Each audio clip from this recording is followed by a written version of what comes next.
with me and my siblings, and like I had honestly I had no clue what I was doing, but I remember going to like all the plants I could, and we would make like mud pies and like mess with ant hills, and there would be like berries that we pretend to eat, and I would serve like mud soups and salads to my siblings, and I wouldn't make them eat them, but I would pretend. And yeah, that's just how I messed with the environment and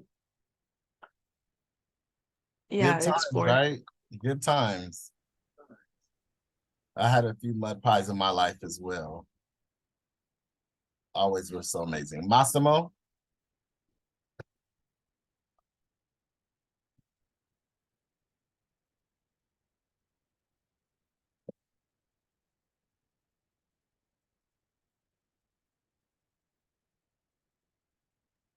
Ah, yes. In my backyard when I was growing up, we actually had citrus trees. So, um, I was basically grew up there since I was born, and I always smelled the citrus. And yeah, I'd always just climb around the trees and experience it with my parents.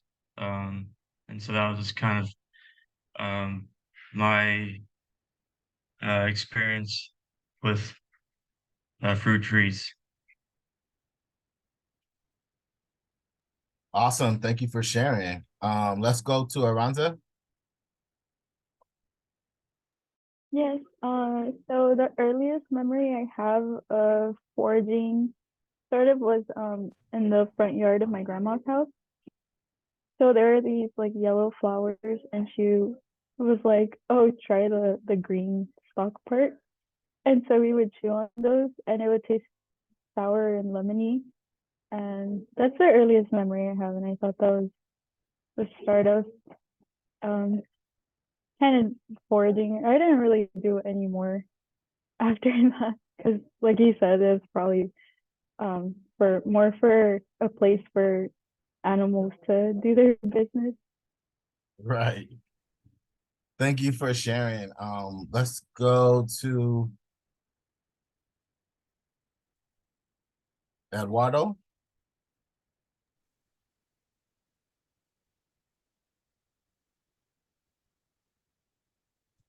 Hello? Yes. Oh, yeah, for sure. When I was younger, I definitely like grab random plants and little fruit looking things. Uh, but recently, um, like going to parks or lakes, and seeing all those fruits, I'm like always so tempted to like cut it open and see if it's like edible, but I haven't really tried that yet. Um, and also recently, I remember seeing like a eucalyptus tree and just grabbing a little bunch of leaves just to like take home. Yeah. Yes. Eucalyptus trees are very fragrant, have such an amazing smell. One of my favorite smells. Thank you for sharing. Let's go to you, Jonathan. Jonathan Yeah. Torres. Oh, And okay. then we'll Here. go. Yeah, let's go to Jonathan Torres. And then yeah.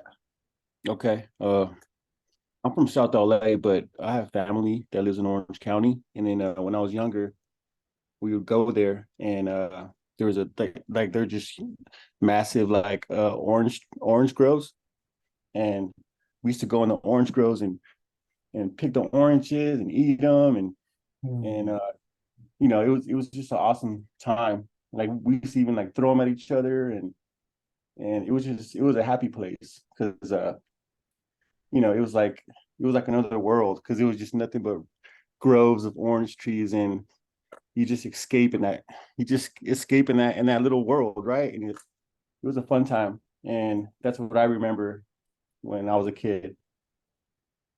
Yeah, thank you for sharing that. Um, You're welcome. Julia. Yes. I would say, I'm just thinking about it right now. I grew up in El Monte, and definitely even just taking afternoon walks or even walking to school or back from school, I would definitely see a lot more citrus trees. And sometimes it would be kind of nice to have some of the fruit when it would fall on the lawn by the sidewalk, so it'd be kind of nice little treat. But about a year ago I moved out towards in the Glendora area, and now when I take out my dog for walks, I've noticed that I don't really see like any fruit trees. It's more like ornamental plants. It just has a very like a one purpose, just to be pretty. So I definitely think right now what I was thinking about, like those differences, how it makes me feel. I think I definitely I didn't realize I missed, like just seeing those fruit trees or like in the neighborhood. I was just reflecting on that right now. Thank you for sharing. Let's go to you, Jonathan Wu. Hi. Yeah. Actually, I grew up in Taiwan, and which is most people living in apartment, so we don't have chance like to see the fruit tree on the road. But I remember that I can only see the fruit tree on the mountain, and I feel like I just want to pick them. And yeah, and it is amazing that I can see anywhere any full of fruit tree that neighborhood planted.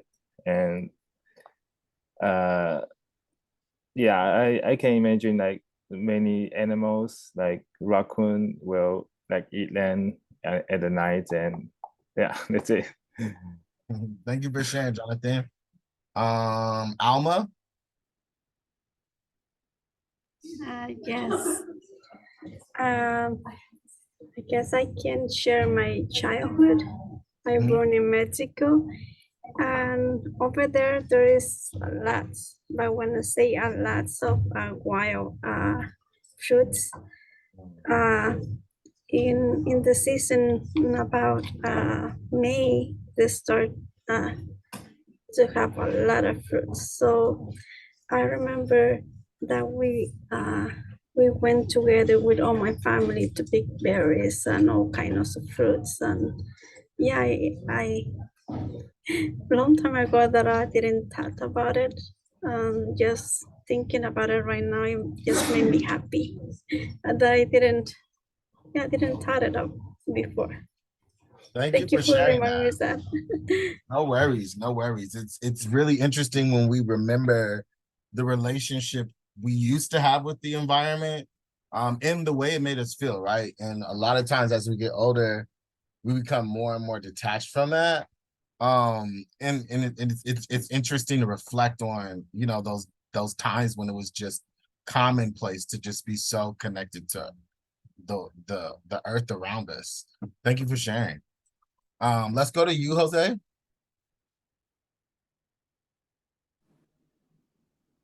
Can you hear me? Is my Yes. okay, cool. So I think I don't know how old I was. I was very young.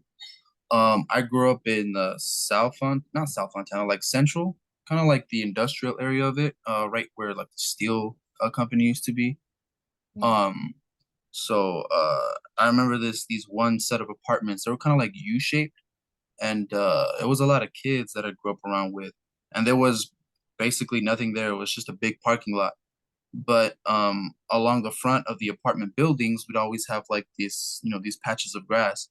And then right at like the back corner, where like technically the corner of the U is, there would be one berry tree. I think it was like raspberries, and ones that they were like twisty. It was low enough so that all of us could kind of climb. And I remember like all of the kids from the neighborhood, they would convene at that tree, and then that's where we just exchange stories. We climb the trees. We like try to help each other pick out the berries that were ripe. I think there were times where our parents would yell at us, to not eat those berries because they weren't sure if they were safe or not. But we just went for it anyway. We used our judgment, and yeah, we just helped collect the fruits that we could, and we'd just start throwing them, just like the oranges. We'd start throwing them at each other and use them as like little, like ammunition. But yeah, it was that one tree, but that was a big part of our growing up, and we loved it there. Thanks for sharing. Thanks for sharing. Let's go to you, Tere. Hello, can you hear me? Yes. Okay, so I just grew up in Iran, and I remember it was really good those days. So in front of our house, we have a mulberry tree, and every like Saturday and Friday, me and my friends, we go to up to the tree. We were eating the mulberry. We had a lot of amazing times, to be honest. And I guess, yeah, that would be all. Thank you. Thank you for sharing. Thank you for sharing. Ahmed? I guess if I were to pick some point in my time, there was one place I lived for 7 years that was kind of like a gated community. So at the apartments there, I would go around either play in the dirt, or more specifically, I would mess with the horsetail plants that were growing on the sides, along with I forget what it was, but it was like this onion smelling plant that had pink flowers. Those were also common around the apartments. There was also a palm tree that, for a very temporary period, I tried to sleep on it with a pillow, like a sort of makeshift hammock. My mom didn't like that though. But otherwise, if I'm going to a park, then generally I would try to mess around with those bushes with those almost berry-like seeds, and then not eat them, of course, but like just check them out and then pick on them, and then also again play in the dirt sometimes. Yeah, yeah. Good times. Thank you for sharing. I believe we have Nawi and Christian who still need to share. Yeah, I can go. I would say my story is similar to others, that I grew up in East LA, so I feel like my neighborhood didn't really have that many trees. Even now, I live in Pomona, and I still feel like my neighborhood doesn't necessarily have that many fruit trees or a lot of shading, but there is a lemon tree or a lime tree that I take my dog on a walk. And sometimes I just grab some limes for because limes are expensive. So sometimes I just grab some for myself. But yeah, that's pretty much it. Stock up real quick, right? Thank Yeah. you for sharing. Nawi? All right, good afternoon, everybody. An example, well, I grew up in El Sereno, which is a neighborhood that's located in the East Los Angeles area. I spent the majority of my life there. My family originally comes from Echo Park. We actually had to move to the east side as a result of raising rent prices. That's a little bit unrelated, but when we moved to El Sereno, my father was actually kind of exploring the neighborhood a little bit, and that's when I was around maybe 7 or 8, where he discovered a park in our area called Debs Park. It's about a couple of miles from Ascot Hills, which, if some of you are familiar with, used to be a racetrack back in the 1930s. So in Debs Park, it's kind of more or less like a nature reserve to some degree, but it's also kind of like a park that's used very recreationally by everybody there. But there's 3 entrances to the park, and one of the entrances is located near the Rose Hills projects. My dad used to take me up there, and what do you call that? Sometimes he would collect black walnut seeds with me. For the most part, it was mainly to collect small amounts of white sage for smudging.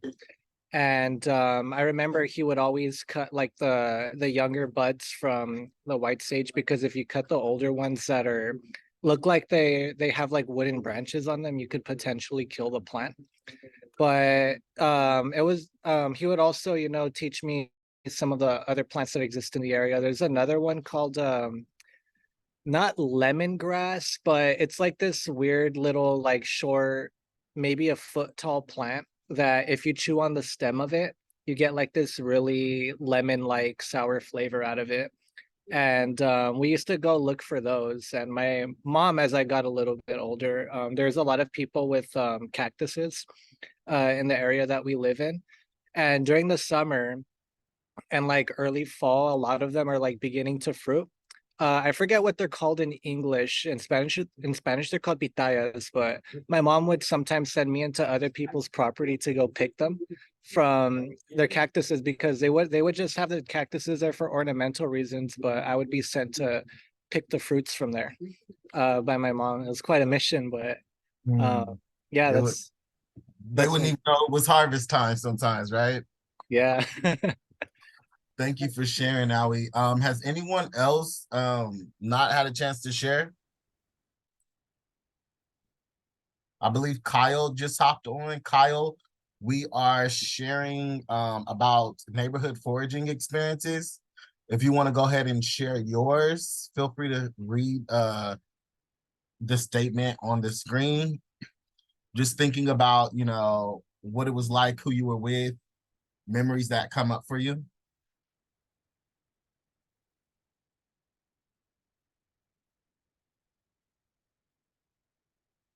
Hey, Kyle, I think I may have lost you for a second. Hey, Kyle, I think you just hopped back on. I was just mentioning that you can go ahead and share your foraging experience.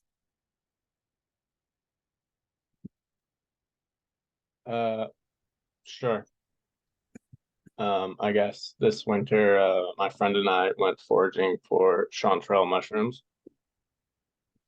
and other things. He's a chef, so we go out and find random stuff.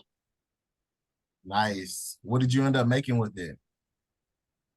He just made like a chanterelle pasta type thing.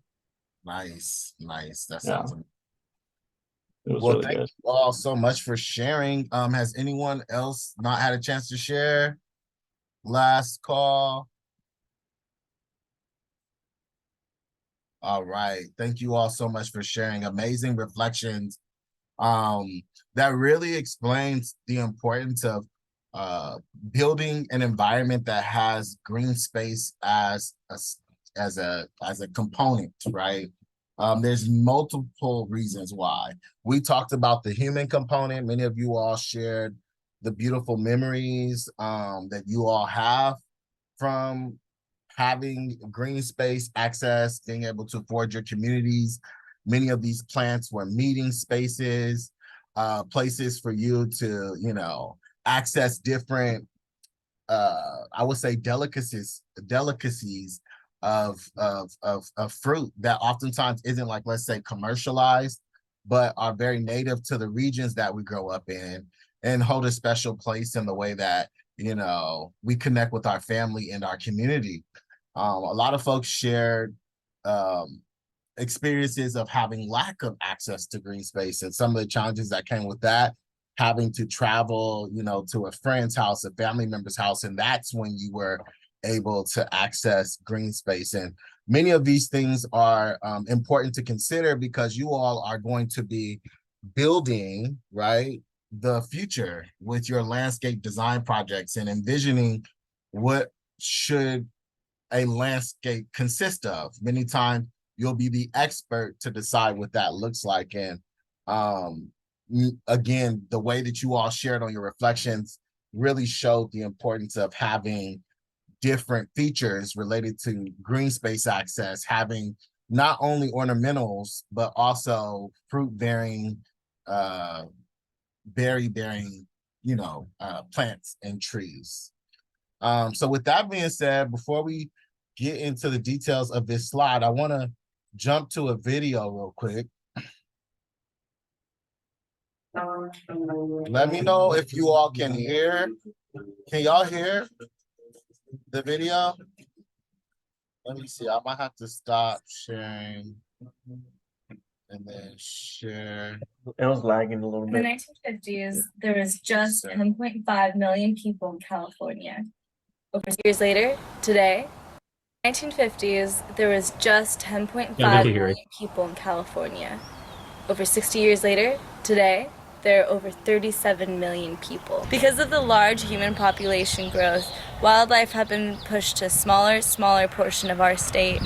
Just because there's more humans in California than ever doesn't mean we can't coexist with wildlife. Actually, what we need to do to help wildlife regain some of their habitat is replace it where it's been removed. You can help wildlife without even leaving your home. You can start planting natives in your yard, and you can certify your backyard with the National Wildlife Federation with their Certified Backyard Habitat Program. Hi there, my name is Brittany McGuire. I'm a Corps member with the California Conservation Corps, and myself along with some other Corps members will be telling you in this short video how we certified, by meeting the standards of the National Wildlife Federation, our residential center as a wildlife habitat. These 4 requirements aren't hard to achieve, and most of them can be achieved by simply planting native plants, which is simple to do. When you go to your nursery to buy those ornamental plants, talk to your nursery's representative and see what native ones you can plant instead. And now let's cover those 4 requirements together. The 4 requirements to certify your backyard are: the first requirement is food. This red flower provides nectar for hummingbirds and bees. The second requirement is water. We made this bird bath out of a helmet and broken tools. The third requirement to certify your backyard with the National Wildlife Federation, providing a place for wildlife to raise their young. We've installed these bird boxes and for the swallows, and the swallows have been using them. The last requirement is to provide cover. So we planted these native bush right here to provide cover for the wildlife. After we were certified with the National Wildlife Federation, they sent us this sign. Now everybody that visits the Fortuna CCC Center can notice that not only does the CCC do salmon restoration projects, timber stand improvement projects, invasive species removals, but also that the CCC Center itself is a certified wildlife habitat. To certify your yard as wildlife habitat, go to nwf.org and click on the Certify link.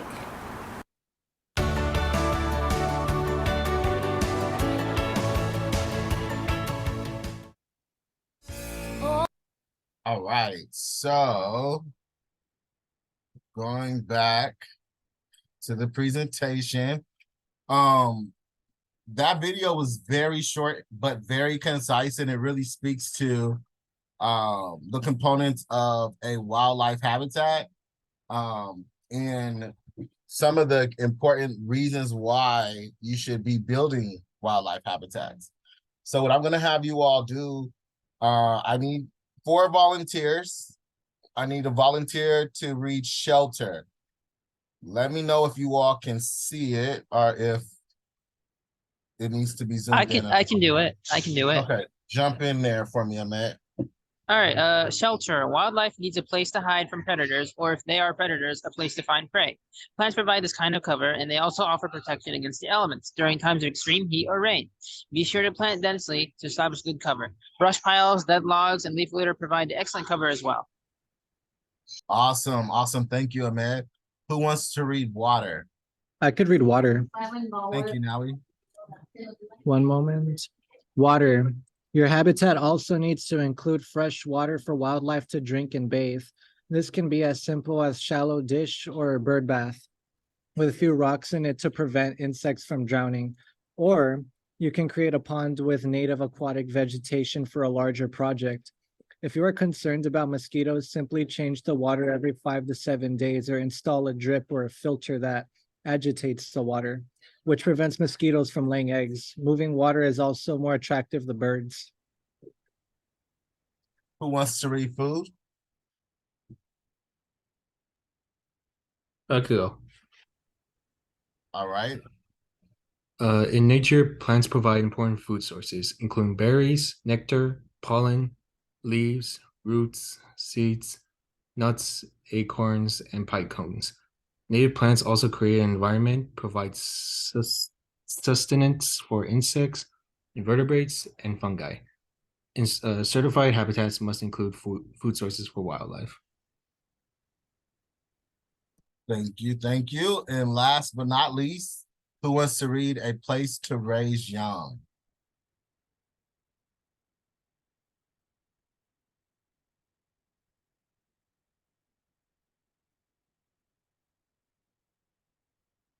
I can read it.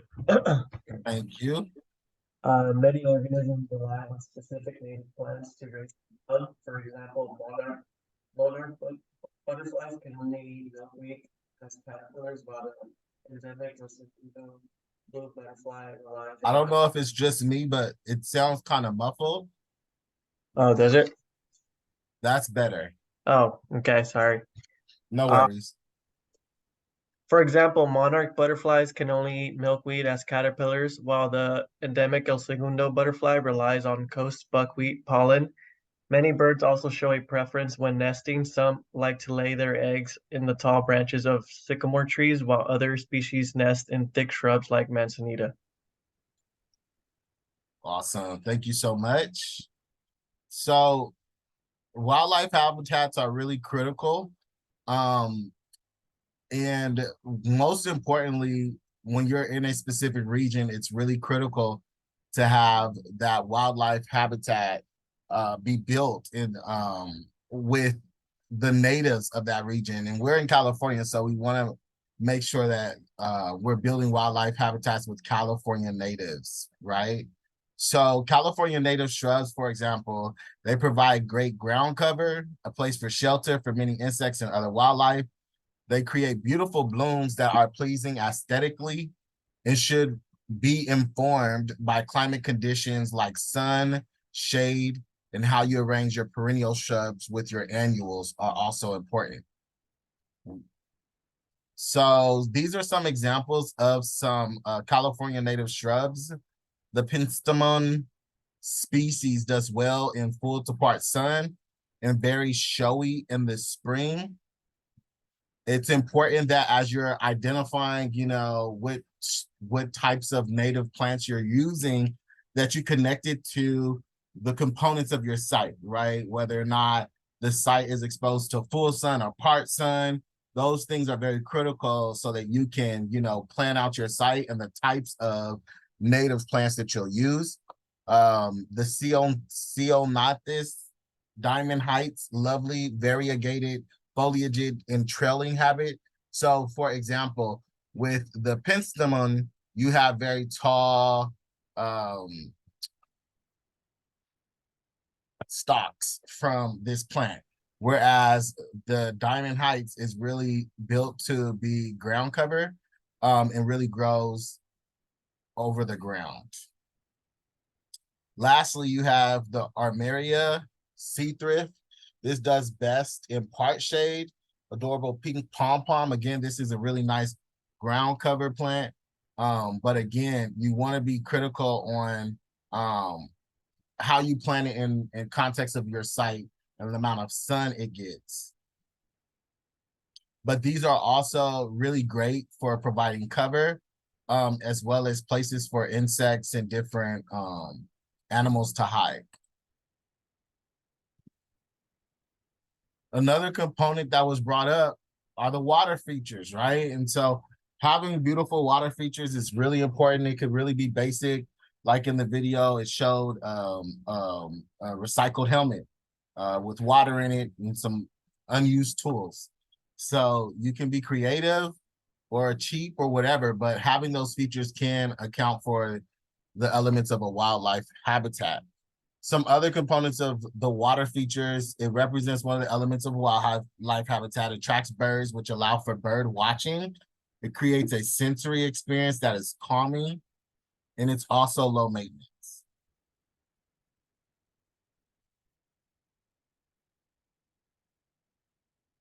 Excuse me. So another component is food source, right? And so you have a lot of these shrubs and plants that really have multiple purposes that can be used for shelter, but they also are a food source. The Epilobium canum, Hori fuchsia, which is one of my favorite plants. It's really good for hanging baskets. but it's also a food source for hummingbirds, right? And so you definitely want to have really a lot of intentionality about the types of plants you use and connecting them to the specific species that you know it will attract. Another example is the Myrica californica, the Pacific wax myrtle. It's a large shrub with very fragrant leaves, and it also yields berries for birds. The Molenbergia Reigen is an ornamental bush. And it's really great because it has like a dramatic spray of seed heads, and it's they sometimes can bloom in colors. It serves as a food source for birds, and it also is used for nesting material.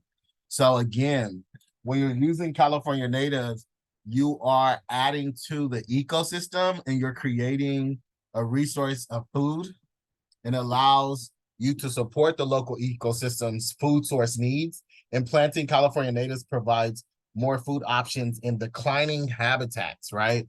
So again, because of development, we know that a lot of our communities, even as was shared in our foraging experiences, lack green space. So you think about us being unable to go to a park or, pick fruit from a tree.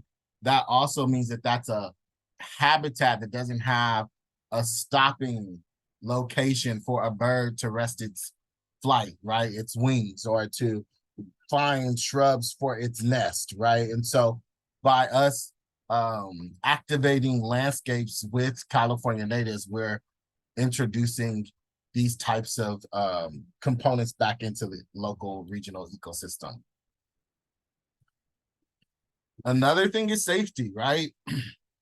Safety. Native wildlife are battling shrinking habitats. Again, planting California natives supports the local ecosystem and provides shelter from climate, a place to raise young, and for hiding. It serves as host plant to species like the monarch butterfly to repopulate, right? The allium is the only allium native to California, which is like an onion. So this is like some type of onion. It produces small, maximum 3 inches in diameter, and has flowers with pale lavender stamens. So this is like a pollinator. It really attracts pollinators, butterflies, birds, things of that nature. Also, the Eriogonum arborescens of the Santa Cruz buckwheat. It also is a critical species. This might be backwards, I think. Oh, I'm gonna have to double check that, but I might have these backwards. I think this might be the milk. This might be the milkweed and not the buckwheat, and this might be the buckwheat. So forgive me for that. Yeah, it is. Okay. But same thing stands. Let's just say that the species of the Apocinus, I hate these names, y'all. I hope I'm not the only one that struggles with these. The Apocinuscae is the family known by the common name of California milkweed. It is a host plant for the monarch butterfly. So when we're thinking about creating a habitat, again, and the intentionality around that, creating features that have host plants like buckwheat or the milkweed are really critical to ensure that species like the monarch butterfly have a place to migrate, have a place to raise their young, have a place to develop through their life cycle. Before we go on, are there any questions about wildlife habitats? I know we have some questions in our discussion that you'll be responding to that will be due next week. But before we move on from this, what are some thoughts that are coming to mind in relation to the importance of California native species in creating a wildlife habitat? Well, one thing I've noticed not just in a lot of like projects that I've seen from other students here, but also like with landscape professionals, is that water sources are always forgotten to some degree. I almost never there's like an environmentally like restorative design that's being proposed, people focus on the trees, they focus on the relationships that the plants have with each other, and therefore also like the relationship the plants have with nature. And they focus a lot on the ecological aspect, but water is like the one thing that I almost never see in a design. And it kind of sucks because there's a lot of different ways that you could incorporate water features onto a site in a way that it benefits wildlife, but I don't see it as much as I would like to see it.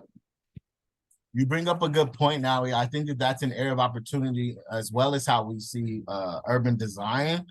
You know, there isn't a lot of, like, let's say there's a lot of rebates for drought tolerant landscapes being provided by local government agencies, but there isn't a lot of resources being provided for water capture, right? And so there's a lot of research being done on rain gardens and the importance of them, and you know, even with reactivating the LA River, but there isn't a lot of incentive being built around water capture, which I think is a big area of opportunity. And to your point, it's definitely an oversight often when we're looking at what we can do to change our bump up against climate change. So thank you for sharing that. Does anyone else have anything coming to mind for them in relation to wildlife habitats and the importance of native species and California native plants in that relationship?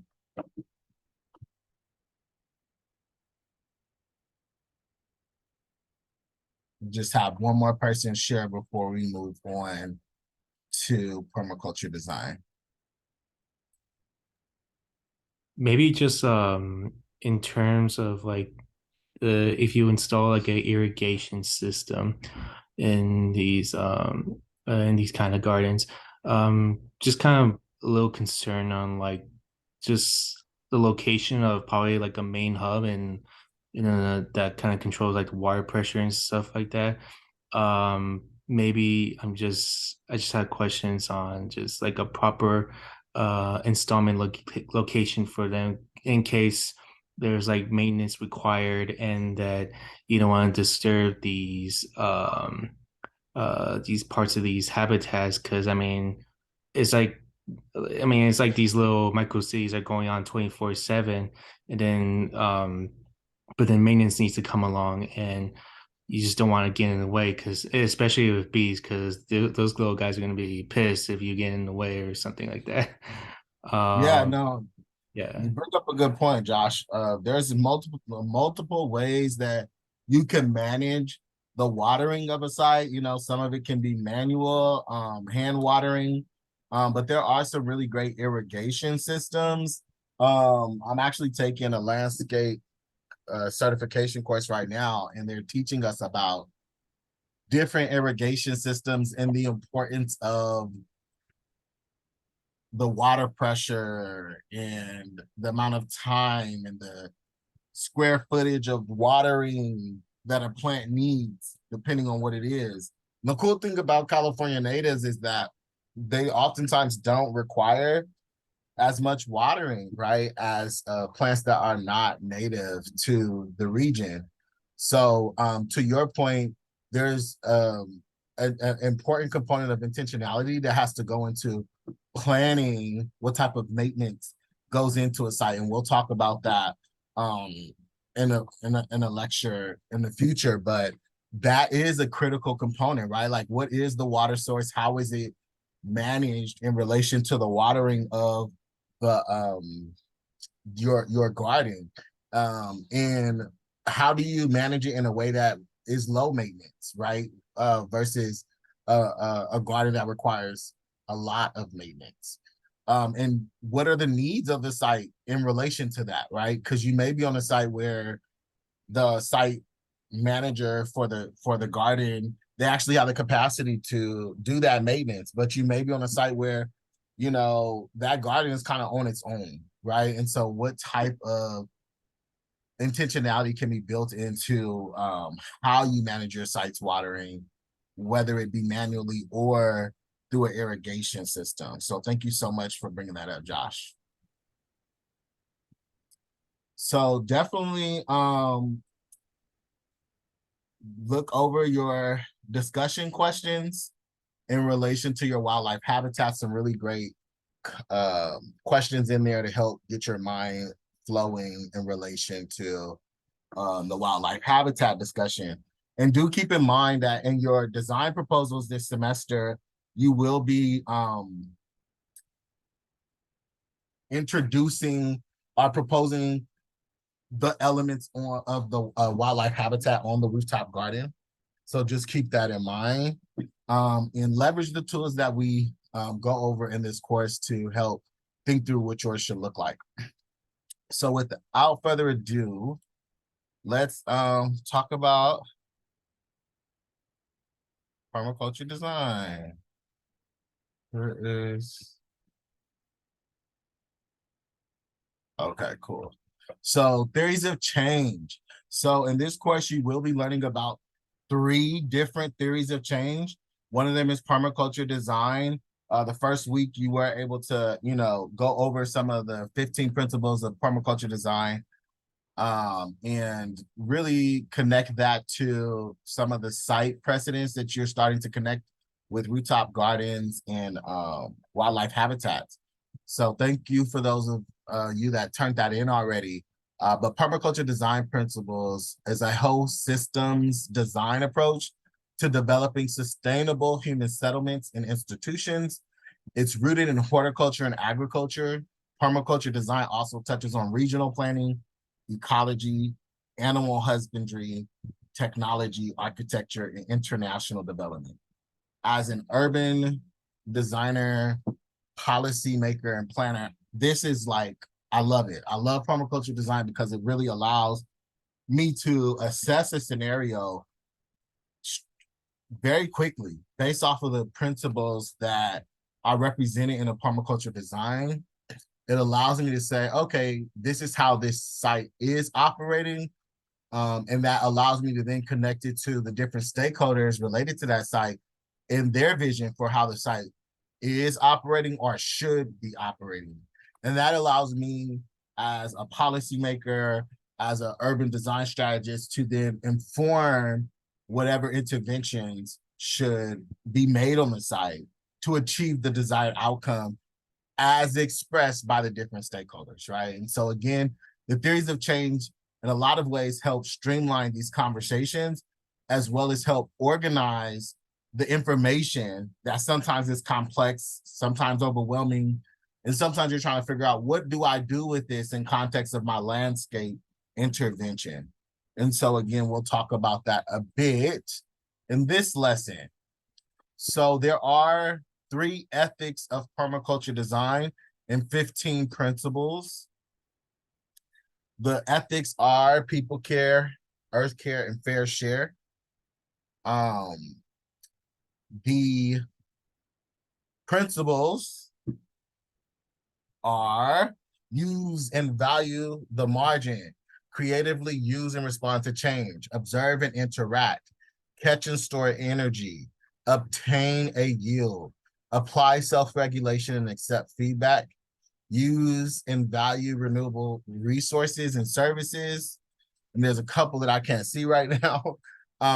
Design from patterns to details, integrate rather than segregate, use small and slow solutions, use and value diversity, right? And so these components allow me to then say, when we're looking at a site and we're doing a site analysis, okay, this site is doing a really good job with using edges and valuing the marginal, but it's really lacking in the observe and interact because it's not being as responsive to issues that are coming up in real time. They're using a model that has worked in the past, and they're doing a really good job with, valuing the marginal community by centering their issues, but they haven't done a good job with observing and interacting with, let's say, financial resources or financial constraints or policy constraints that exist in their environment. They do a good job with catching and storing energy because they have a rain capture component to their garden, which is really, really great. But they are not obtaining a yield. They oftentimes are letting their harvest go without being, harvested, whether for personal use or even for, economic gain. So you can start again assessing some of these gaps. Right now, we're gonna watch another video that is gonna go over permaculture design ethics. As I've mentioned before, permaculture is an ethically based design system. There are 3 ethics at the core of permaculture, and the first one is earth care.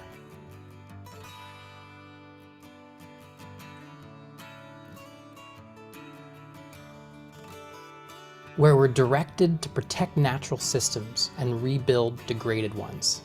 The fact is, the earth is a living, breathing, interconnected ecological whole. And if we don't take care of keeping water clean and abundant, soils rich and healthy, forests intact and biodiverse, and air clean and breathable, then we will not have the conditions for our own life. The next ethic is people care.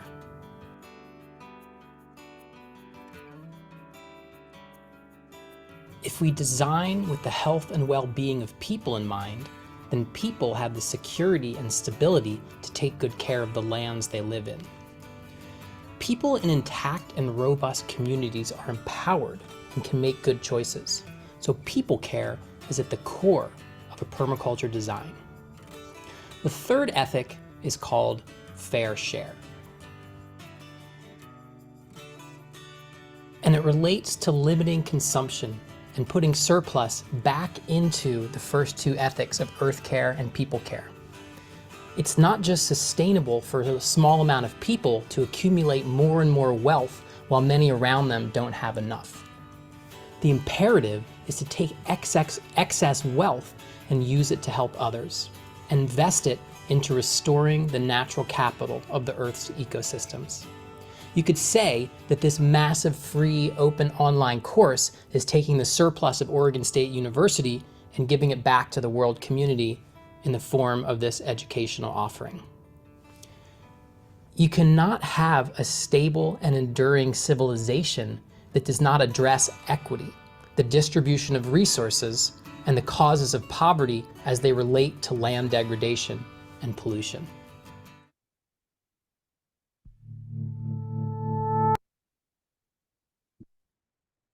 Awesome, awesome, awesome. So before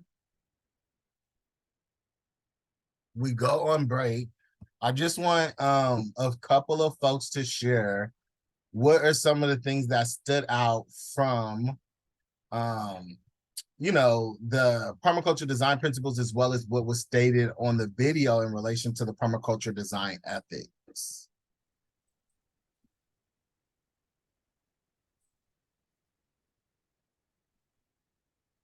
Can I pick on you, Jonathan Torres? Yes. Yeah, I'm here.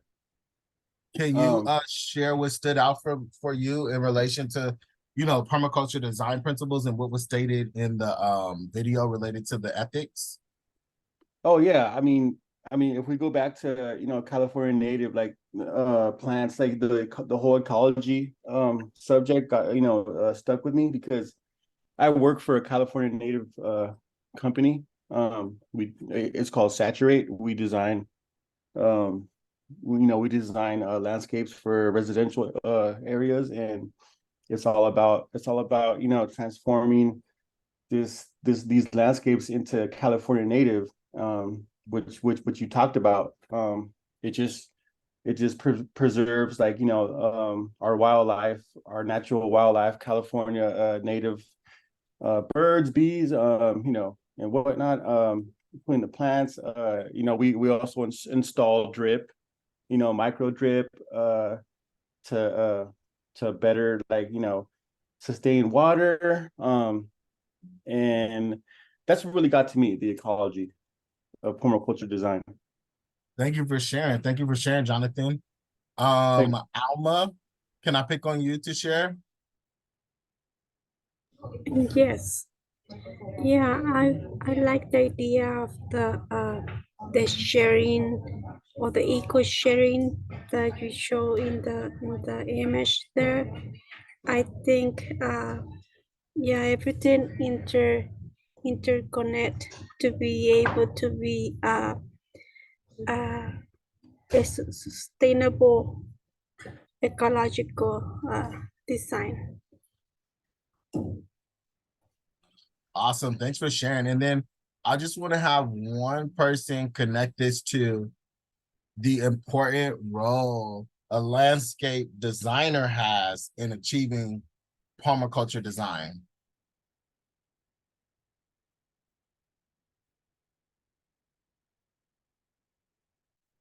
And I think I have an idea. awesome. What really stood out to me was like people care and earth care, and little ties to little history itself.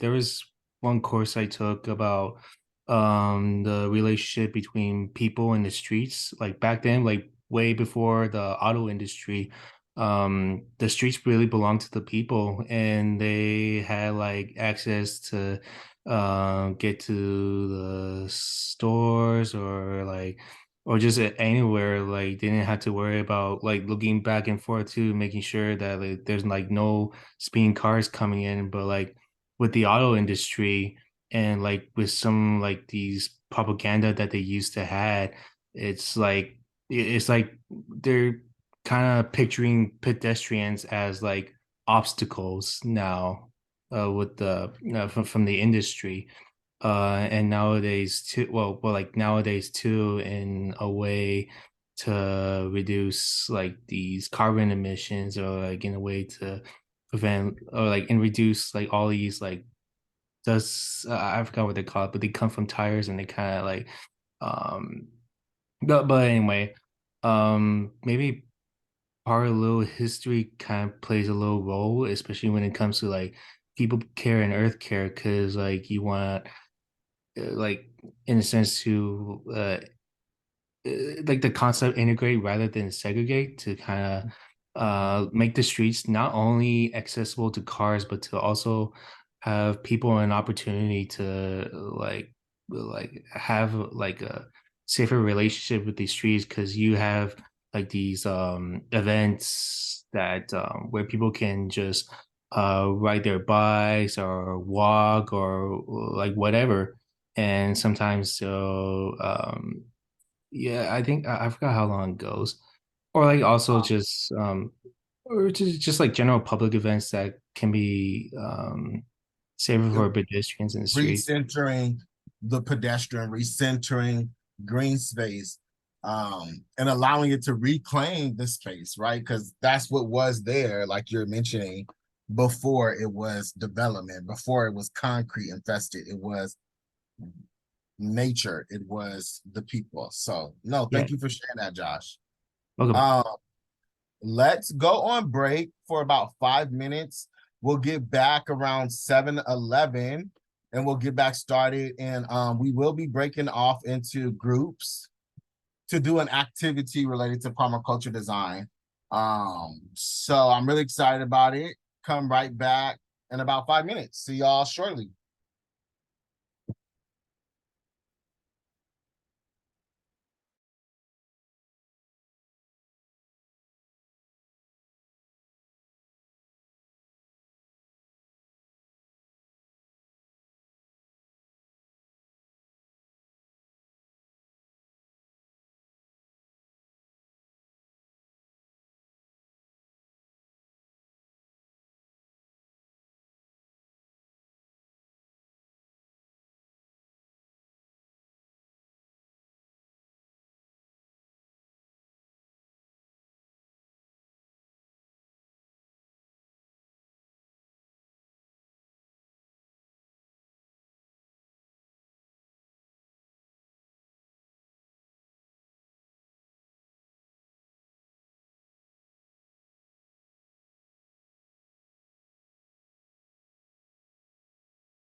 And we're back.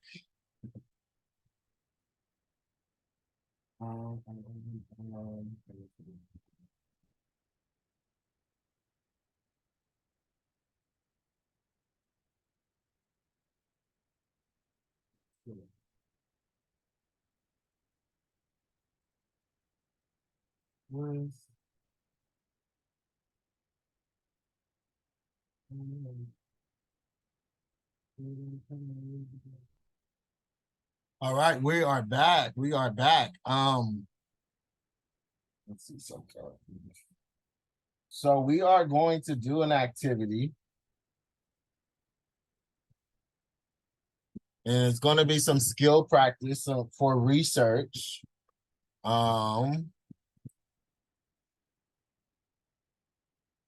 We are going to use our keywords for week 2 and 3.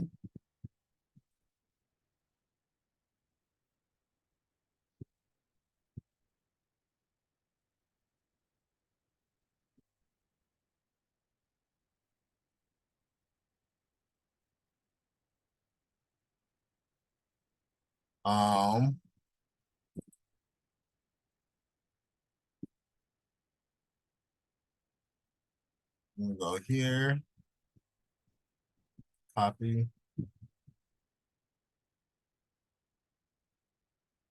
So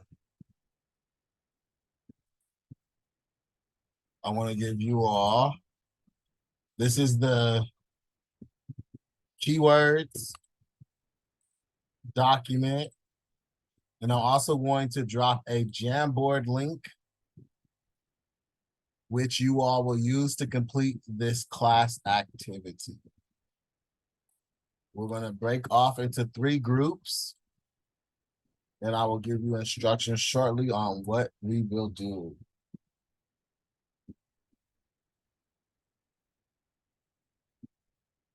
All right, so we're going to go here, share.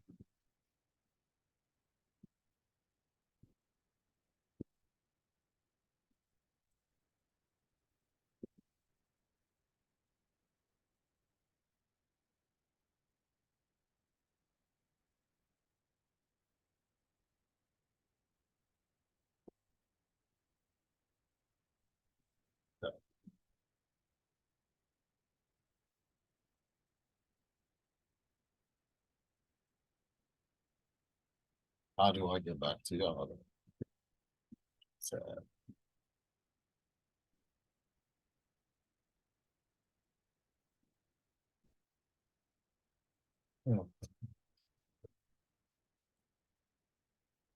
Okay.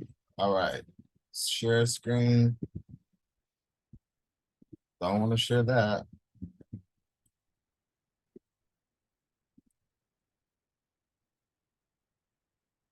Boom.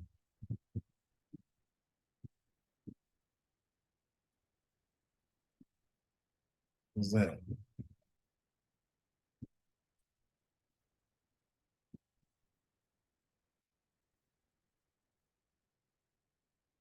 Okay, let's see.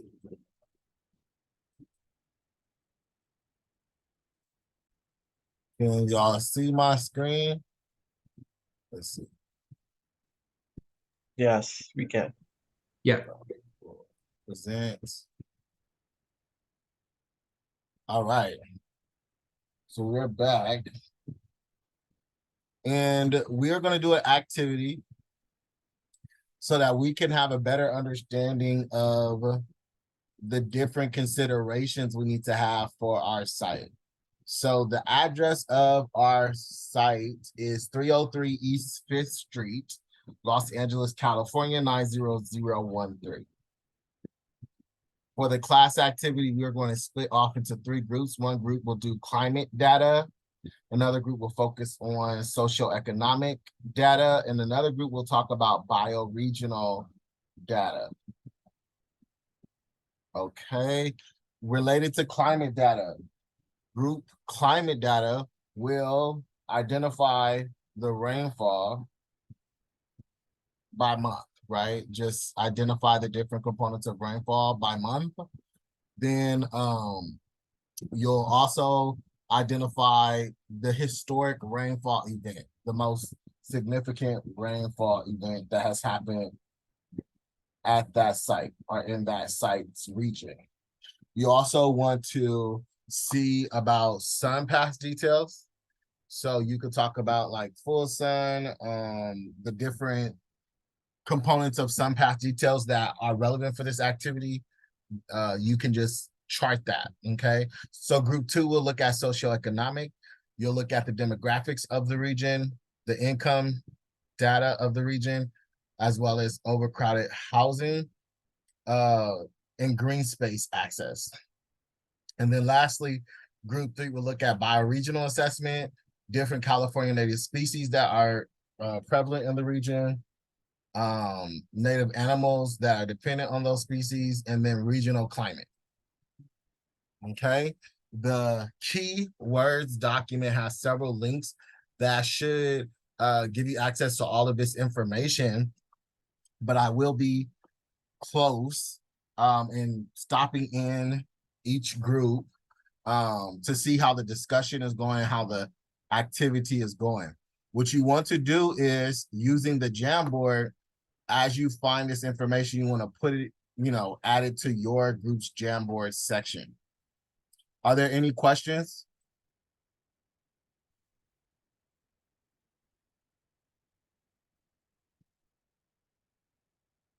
Are you just placing us in each group, or are we choosing? Correct. So I am preparing the groups, and you all are kind of split up already. Let's see.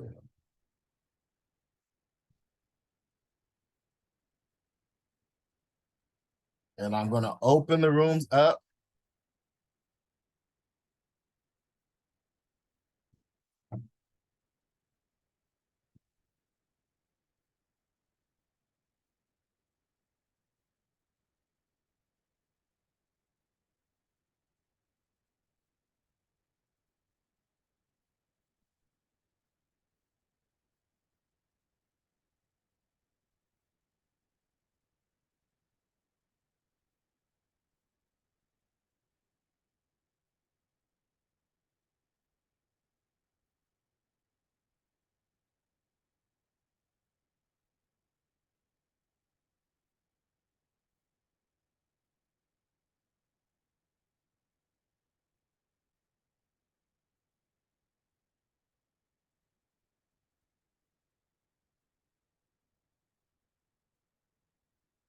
Oh, snaps. Okay, cool.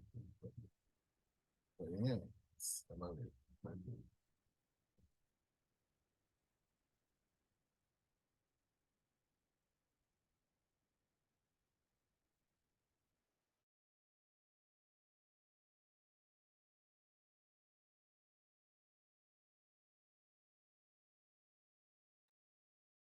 Feel free to, speak amongst yourselves, discuss, who's going to do what.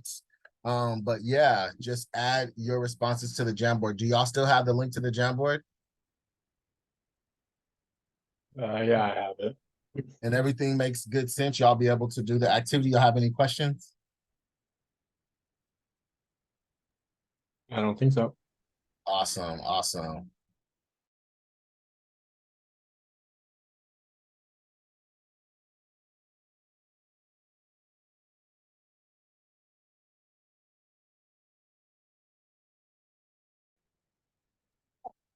All right, how's it going in here?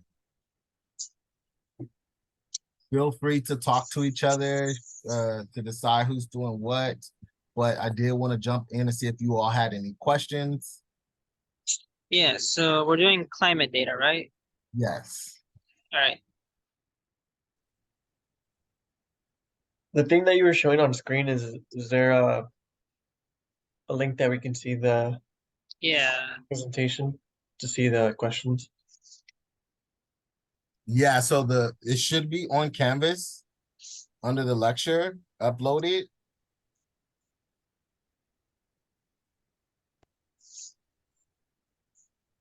And I'll make sure to tell the other groups that as well.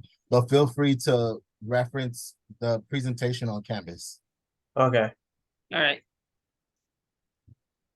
Y'all have access to the keywords doc as well as the Jamboard.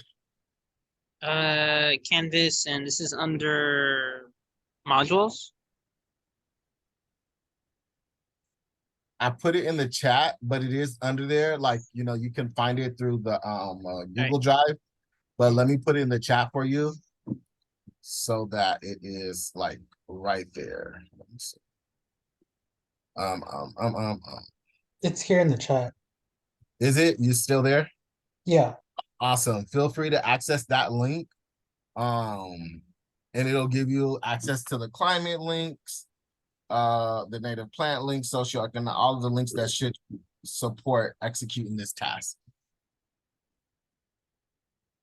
And then, yes, you mentioned the Jamboard link is also there. So just add your header, for your category and put the data in there. Right. All right, I'm gonna hop into another group, but feel free to let me know if y'all have any questions. Got it. Thank you. Thank you.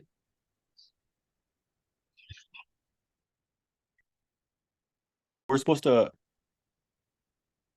Perfect timing, huh? Feel free to talk amongst yourselves. The links should still be in the chat for the Jamboard as well as the keyword document that has all of the links for your reference. Addition to that, on Canvas, you should have the presentation document under the lecture. For modules, under the lecture, you'll have the presentation doc just in case you need to look at your category. Okay. Are there any questions coming up for you all? Oh, it was just so far, we just put down our notes in the Jamboard with it, or? Yes. Okay. All right, y'all let me know if any questions come up. I'll be in the main room. Okay.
Hi, sorry. I had to rejoin. I had to drive back home and rejoin because I was in studio and the internet connection kept going on and off. So I couldn't stay there. No worries. Let's get you into a group. They're doing an activity. Yeah, Um, I was in the bioregional group. okay, cool. Let's get you back there. Thank you. No problem.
So for your green space question, within the like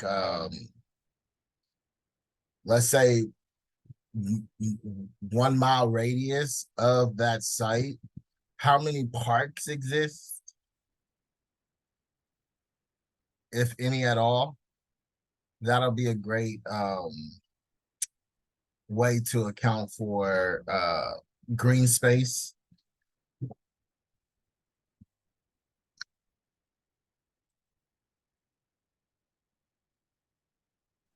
And also, Professor, my Zoom is cutting off a little bit. Could you please repeat that first part? yeah, I was saying that to account for the green space question, you can use how many parks are within a 1 mile radius of the site.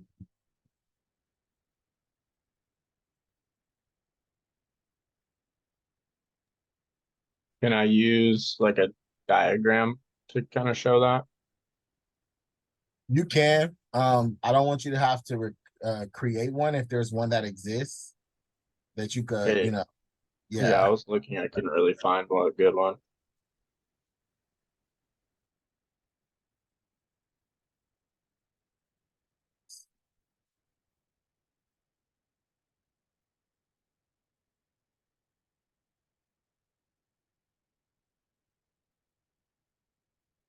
I'm trying to also find this website called Tree Keeper.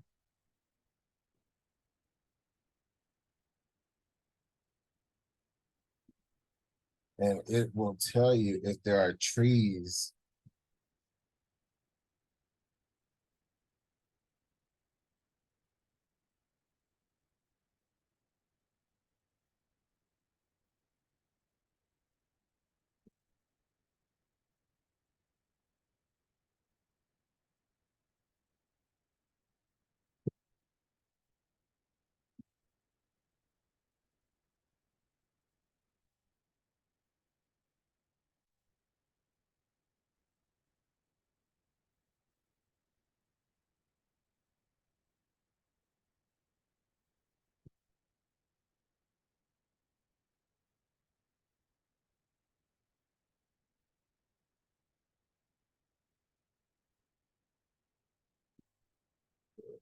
that on this document.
How's it coming along?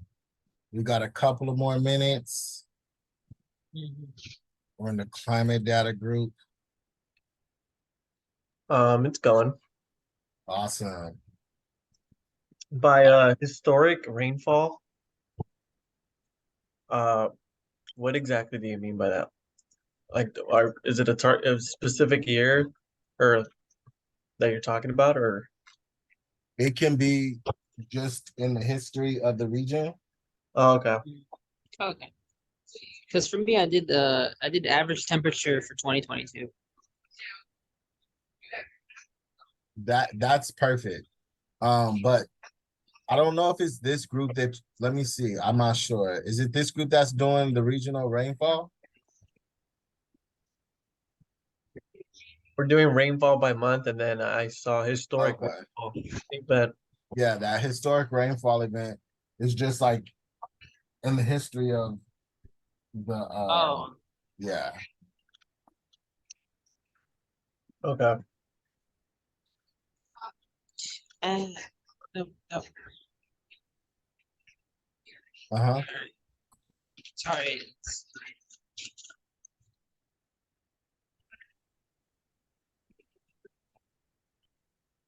I added some of the sun path details, like as a diagram and windrows.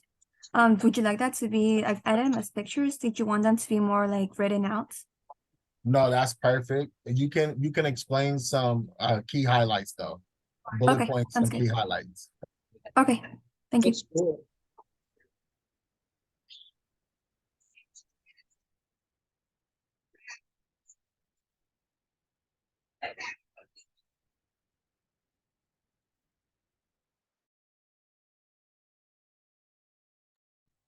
We're counting down to the last second, but how's it going over here? Yeah, going fine right now. I think we're just gathering some just wildlife animals right now. We're just almost finishing up our lists. Awesome.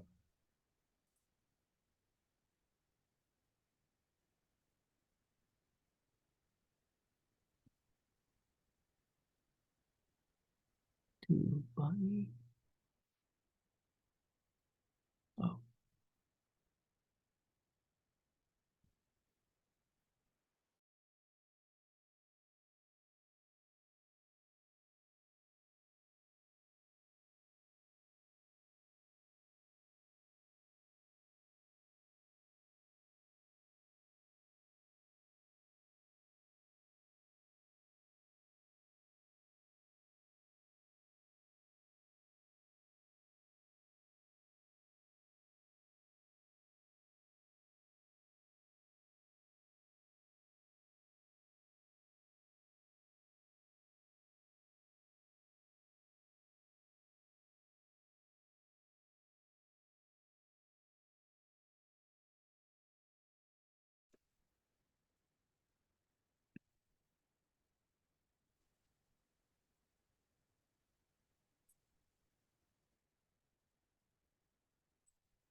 All right.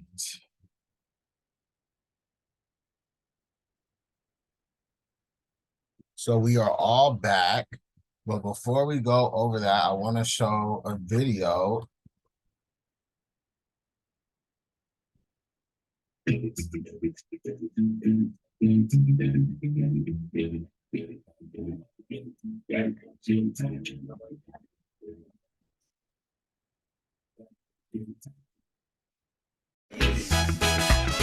Welcome to paradise. Welcome to paradise.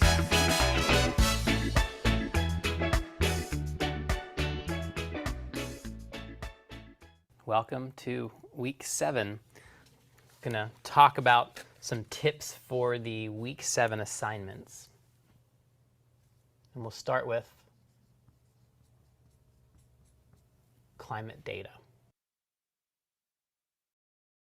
So we ask you to fill in a number of items of information about the climate from where you live. And one thing I want to point out is when we ask for your rainfall, we want the rainfall by month. Now, if you're a student in the US, this is fairly easy information to obtain. And we provide a link for you to be able to access that information on the modules page.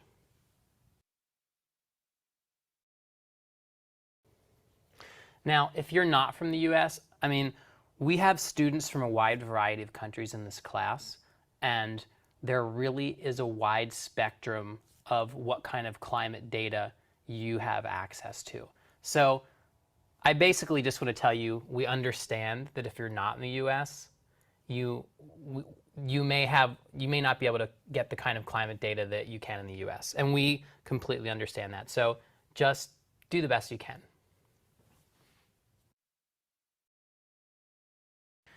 Another thing to note is that rainfall and snowfall should be separate categories. So if you are in an area with snowfall, you should be able to find data that tells you how much snow you get. Now, snowfall does not necessarily translate directly to the same quantity of rainfall as a rule of thumb, because snow can have more or less embedded moisture in it, depending on whether it's wetter snow or drier snow.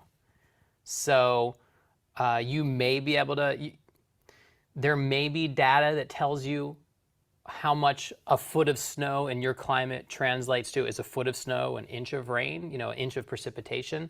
But that may or may not be some information you can find. But look into it the best you can.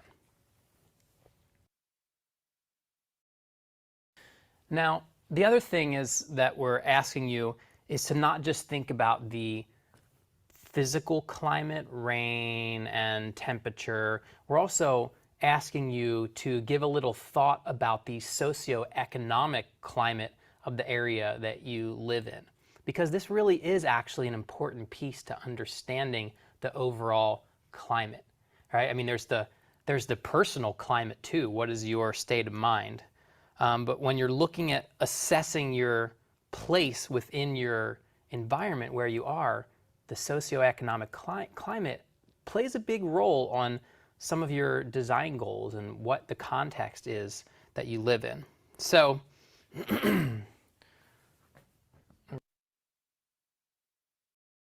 for instance, if you are in an area that would be described as economically depressed with mostly recent immigrants, right? That would shape the environment of what context your design is sitting within in a very different way than if your socioeconomic climate is a wealthy suburb of major metropolitan area, mostly affluent commuters, for instance. Right? So give us just a little brief picture of what the human climate is where you live. Look at the climate resource links that we provide you in the page. A lot of times people have questions and we end up just referring them to the links that we've already provided. So I would say before you ask questions, specific questions, go ahead and browse those links and see if you might find the answers yourself.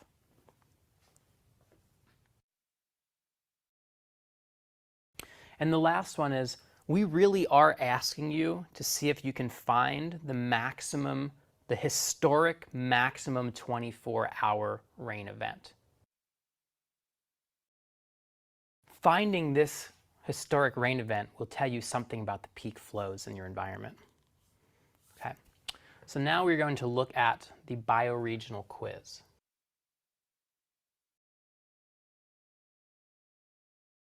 One thing we found is a lot of people don't actually know what a food chain is. Okay, so I'm going to illustrate a food chain that I witness in my yard. This is a hazelnut.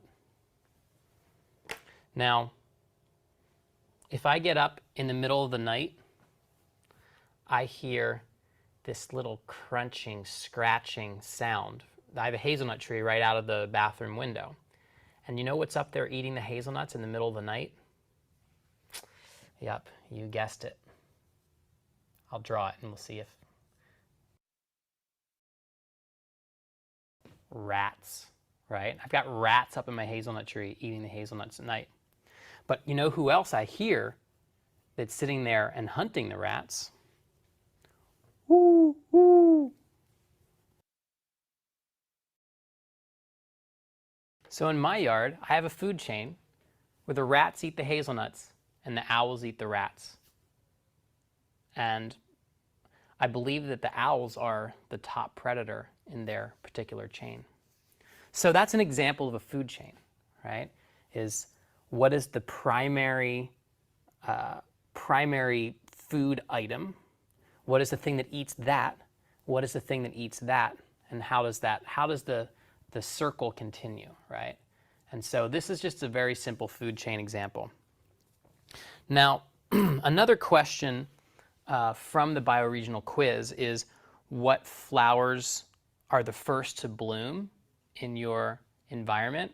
However, if you live in the tropics, where the seasonality, you don't have a winter, a dormant season per se, then you may not be able to answer that question. So if you live in the tropics, then we want you to use the question, what flowers bloom the longest?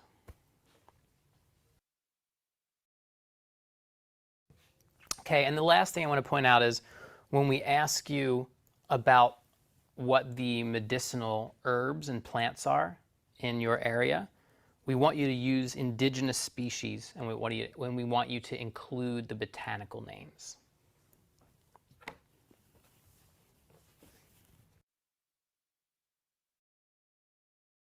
All right, well, those are my helpful hints here for week 7 for completing your assignments. And looking forward to seeing what you come up with. All right, thanks a lot.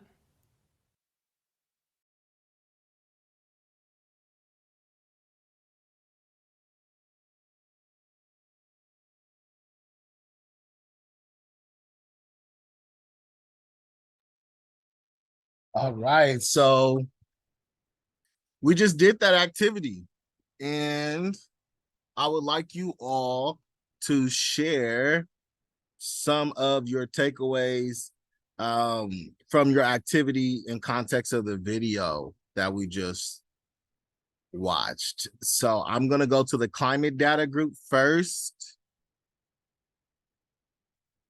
Let's pull up your Jamboard.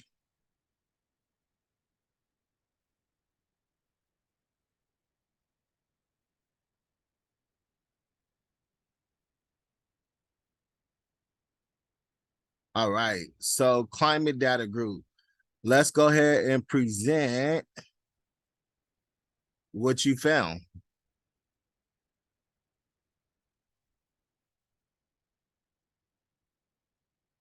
What we found was that in LA, it doesn't really rain that much. It's not enough rain.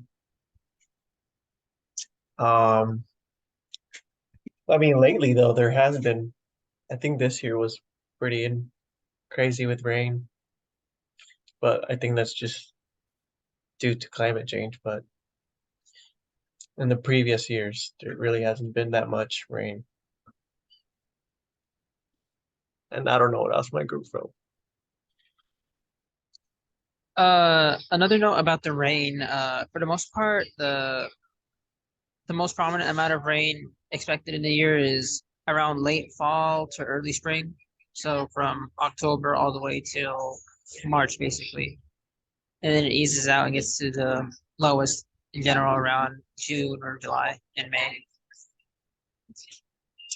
For annual temperature, it similarly lines up with the amount of rainfall in the year.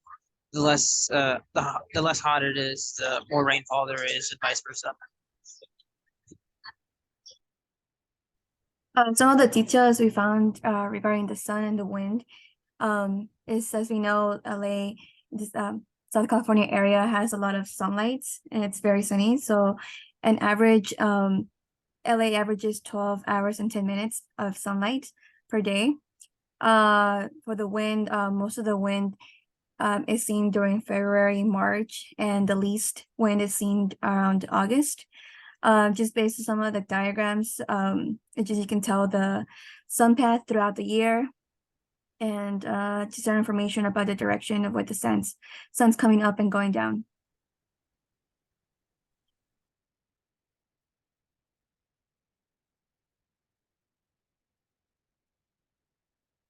Anyone want to talk about this rain event, historic rain event?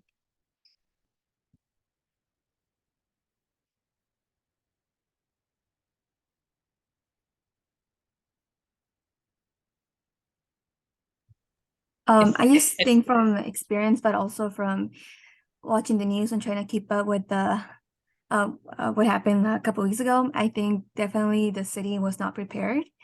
And it's the heavy rains is something we're not really think about throughout the year, since we mostly get a lot of sunlight, a lot of it's not like a common thing that we think about. I think the city's also prepared for. That is a good point. That's one of the reasons why water capture is really a big area of opportunity, because right now the current infrastructure isn't set up to take in a lot of the rain that falls when we have these historic rain events.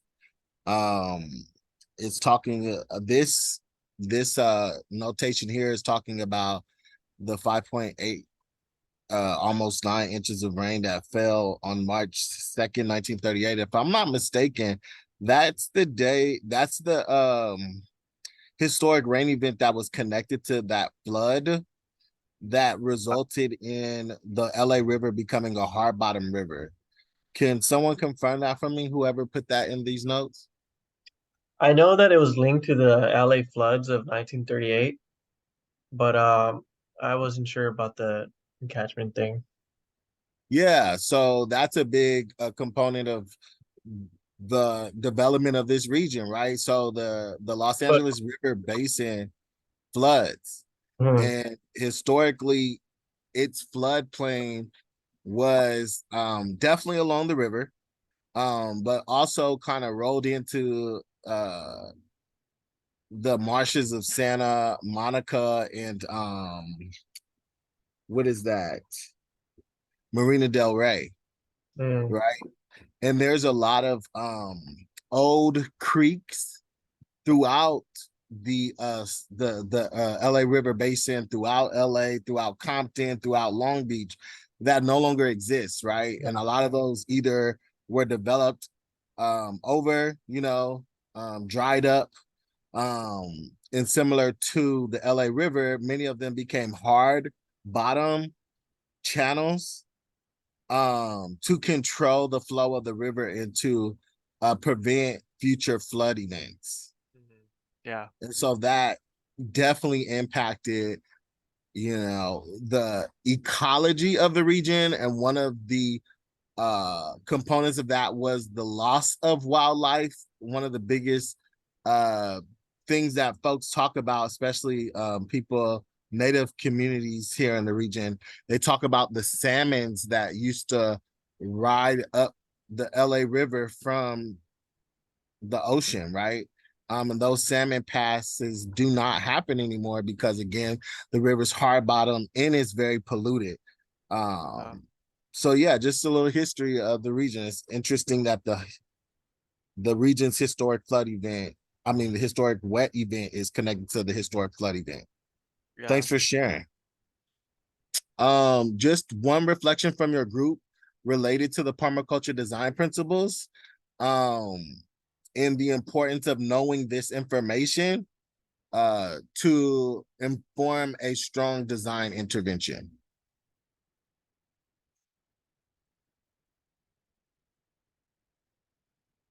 Like you're asking us that right now?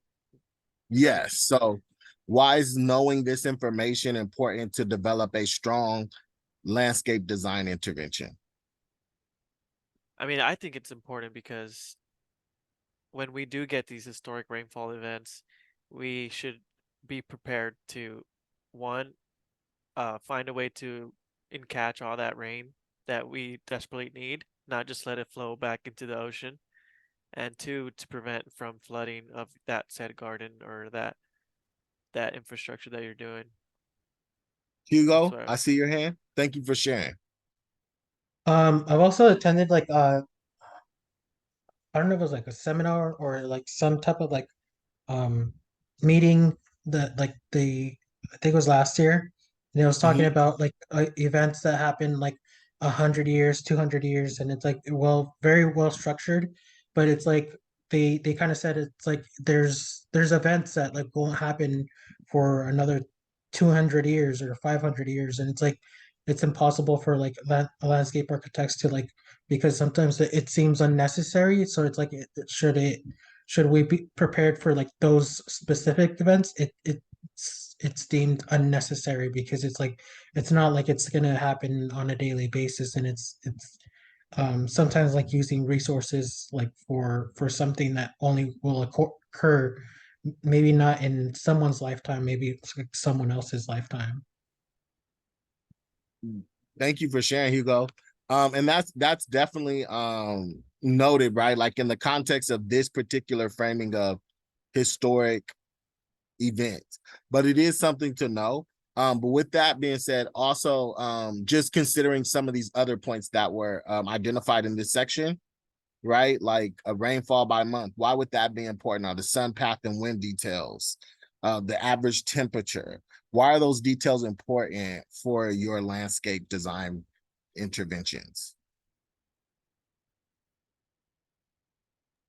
For average temperature, especially with the rising heat, it'd be good to like make considerations on try to mitigate that for anyone trying to live in this area, as well as figure ways that we can maybe try to cool down or alleviate the area. So like planting more trees for shade for one, or having structures to provide shade, specifically for those times of the years where it's extremely oppressive for heat. Yes, yes. Thank you so much for sharing.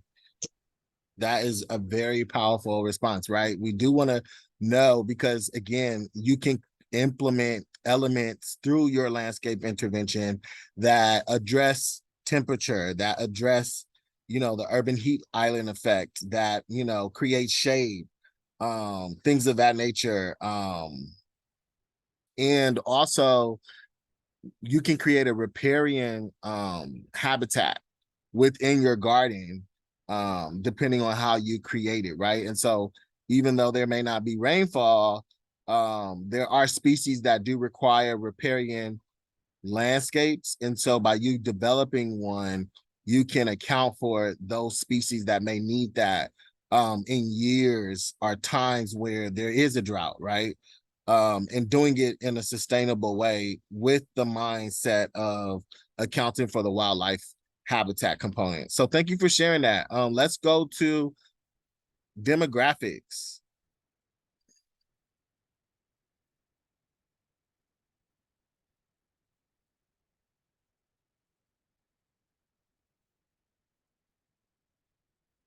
Who wants to start from demographics?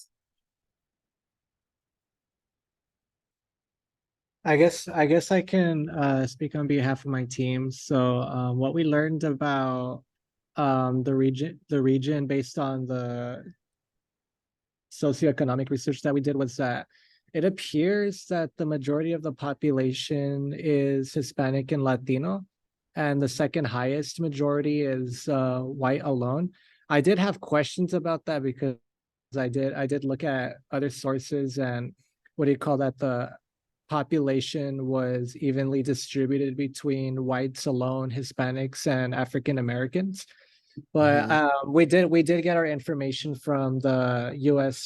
Census website, and there really is no third majority. All the other ethnic groups appear to be distributed into smaller proportions. For an example, you have African Americans at 8.6%, Native Americans at 0.9, Asians at 11.6, Hawaiian and Pacific Islanders at 0.2%, and biracial plus more than two races at 9.8%.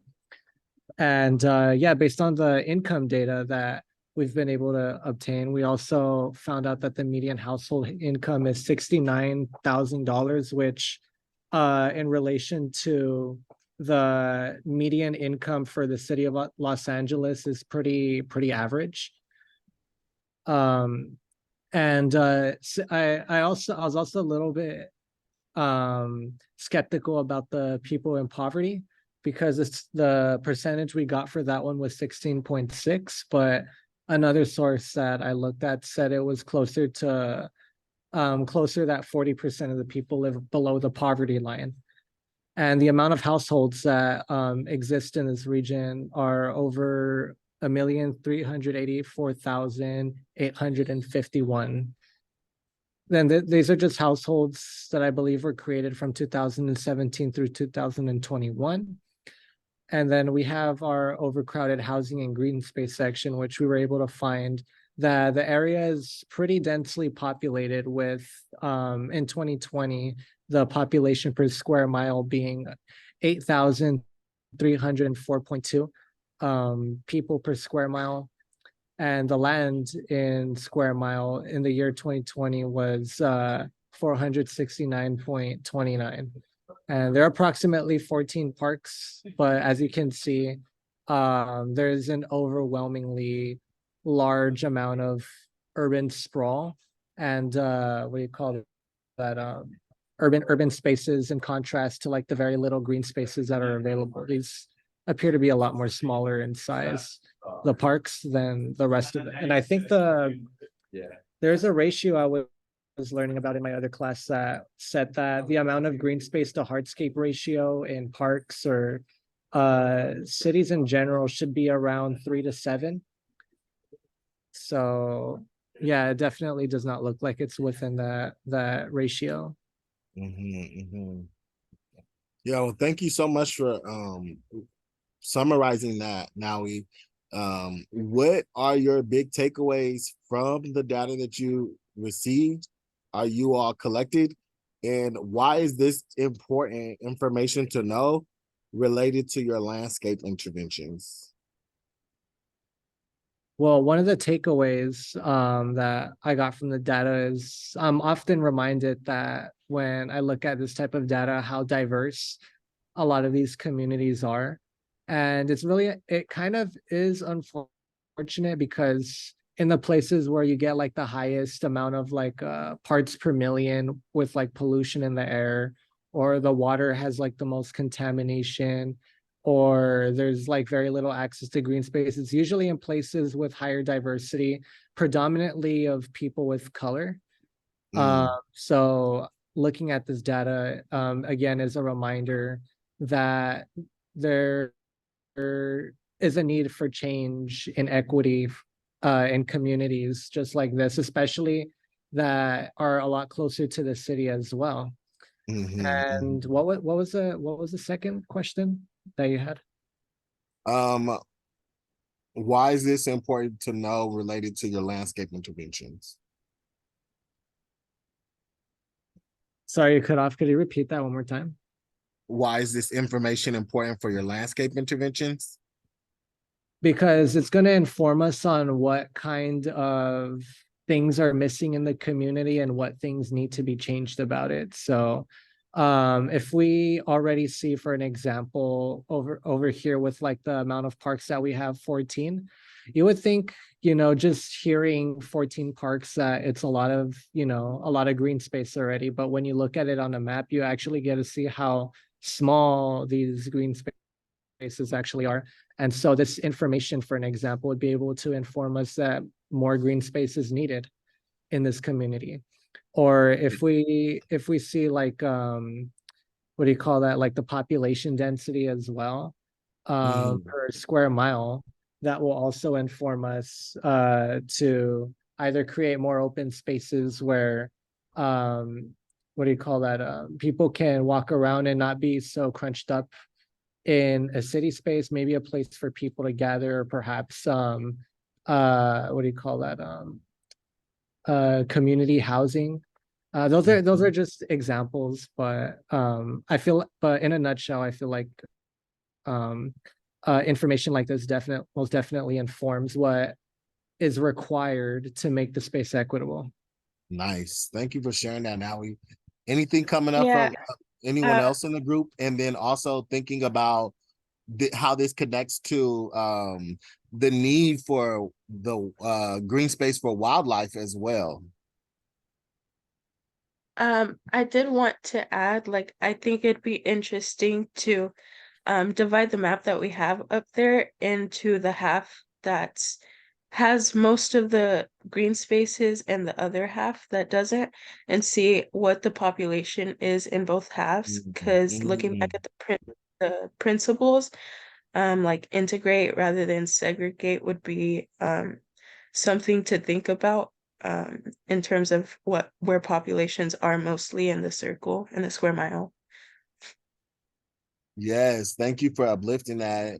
And you can see that there seems to be like a half and half access to parks, right? Like there's a lot of parks on the left side versus on the right. You don't see a lot of parks. And so that would be interesting to look and see if there's an income component related to who has access and who doesn't, or even a race component. But yeah, anybody else want to share in relation to how this connects to the absence of green space for also wildlife? Because what comes to mind for me is like, let's say a bird, let's imagine that some of these parks do have native species, but let's say like if there's no parks in these between spots, where can a bird go in this 1 mile radius to bathe or to prepare a nest, right? The gap in green space is not only impacting people, but it also impacts wildlife.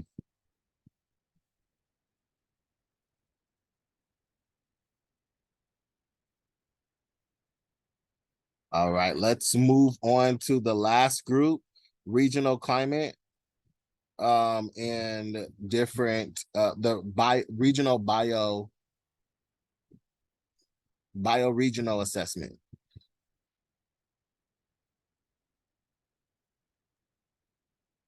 How I want to start off is just maybe some of the general wildlife that lives around Skid Row, or like most of Los Angeles. One including the Puma concolor. Sorry if I pronounced that wrong. Which is basically the mountain lions, and you got coyotes. Another way, Canis latrans, western gray squirrel, eastern fox squirrel, and red-tailed hawks. And in terms of like just the regional climate, as it's more of a Mediterranean with average temperatures ranging from 83 to 65 degrees Fahrenheit during the warm seasons. And for cool seasons, they range between well, around like 49 degrees Fahrenheit to 68 degrees Fahrenheit.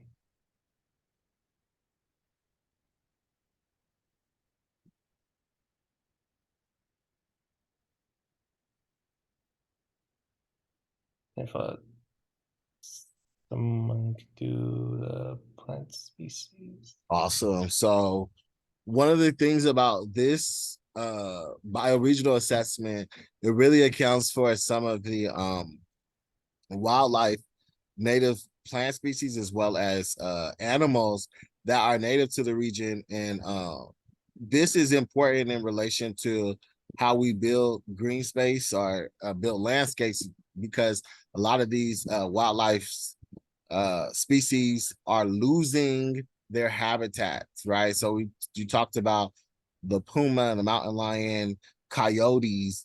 A lot of coyotes exist in LA.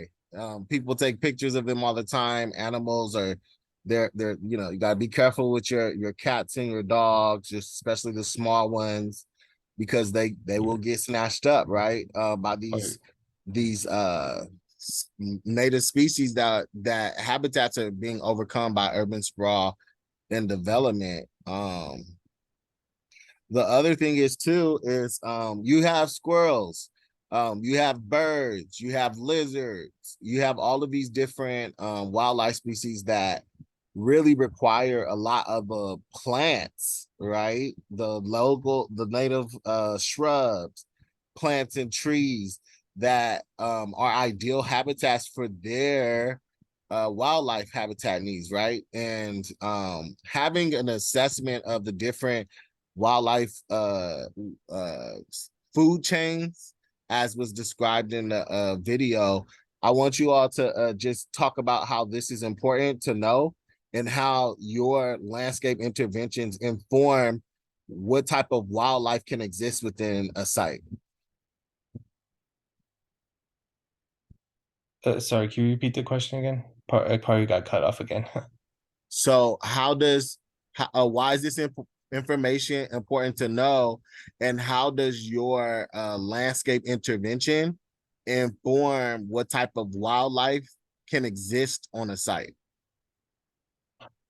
Well, like maybe one thing I want to acknowledge is like just putting the appropriate plant species in a garden or in a site is like, especially depending on the like some insects or some animals that may be scarce to the area, and you want to give them further support, because otherwise if you just plant in like shrubs or like some other plants that may not support some of these wildlife animals or like even insects themselves, that could maybe further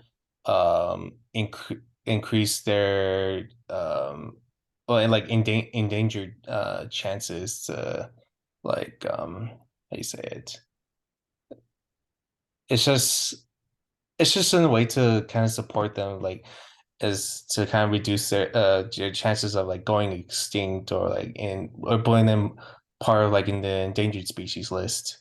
Thanks for sharing that, Josh. Anything else coming up for folks in this group? Even about the regional climate? I know a lot of times people assume Southern California is all desert, but we are not, right? And so you all identified it as a Mediterranean climate. Y'all want to talk a little bit more about that, and how the regional climate then informs what type of plant species or even wildlife that can exist on a site?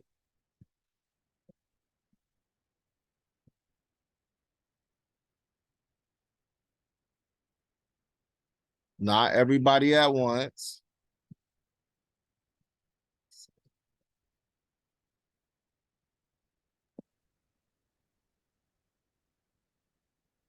Who was in that group with you? Yeah, Aranza, were you in sorry. that group? Yeah, Yes, go ahead. I can comment on the weather and how it basically influences the type of um plants we should have, because as we can see, it's Mediterranean, it's not all desert, so we could have some California natives that would require a bit more water, although California natives don't really require a lot of water.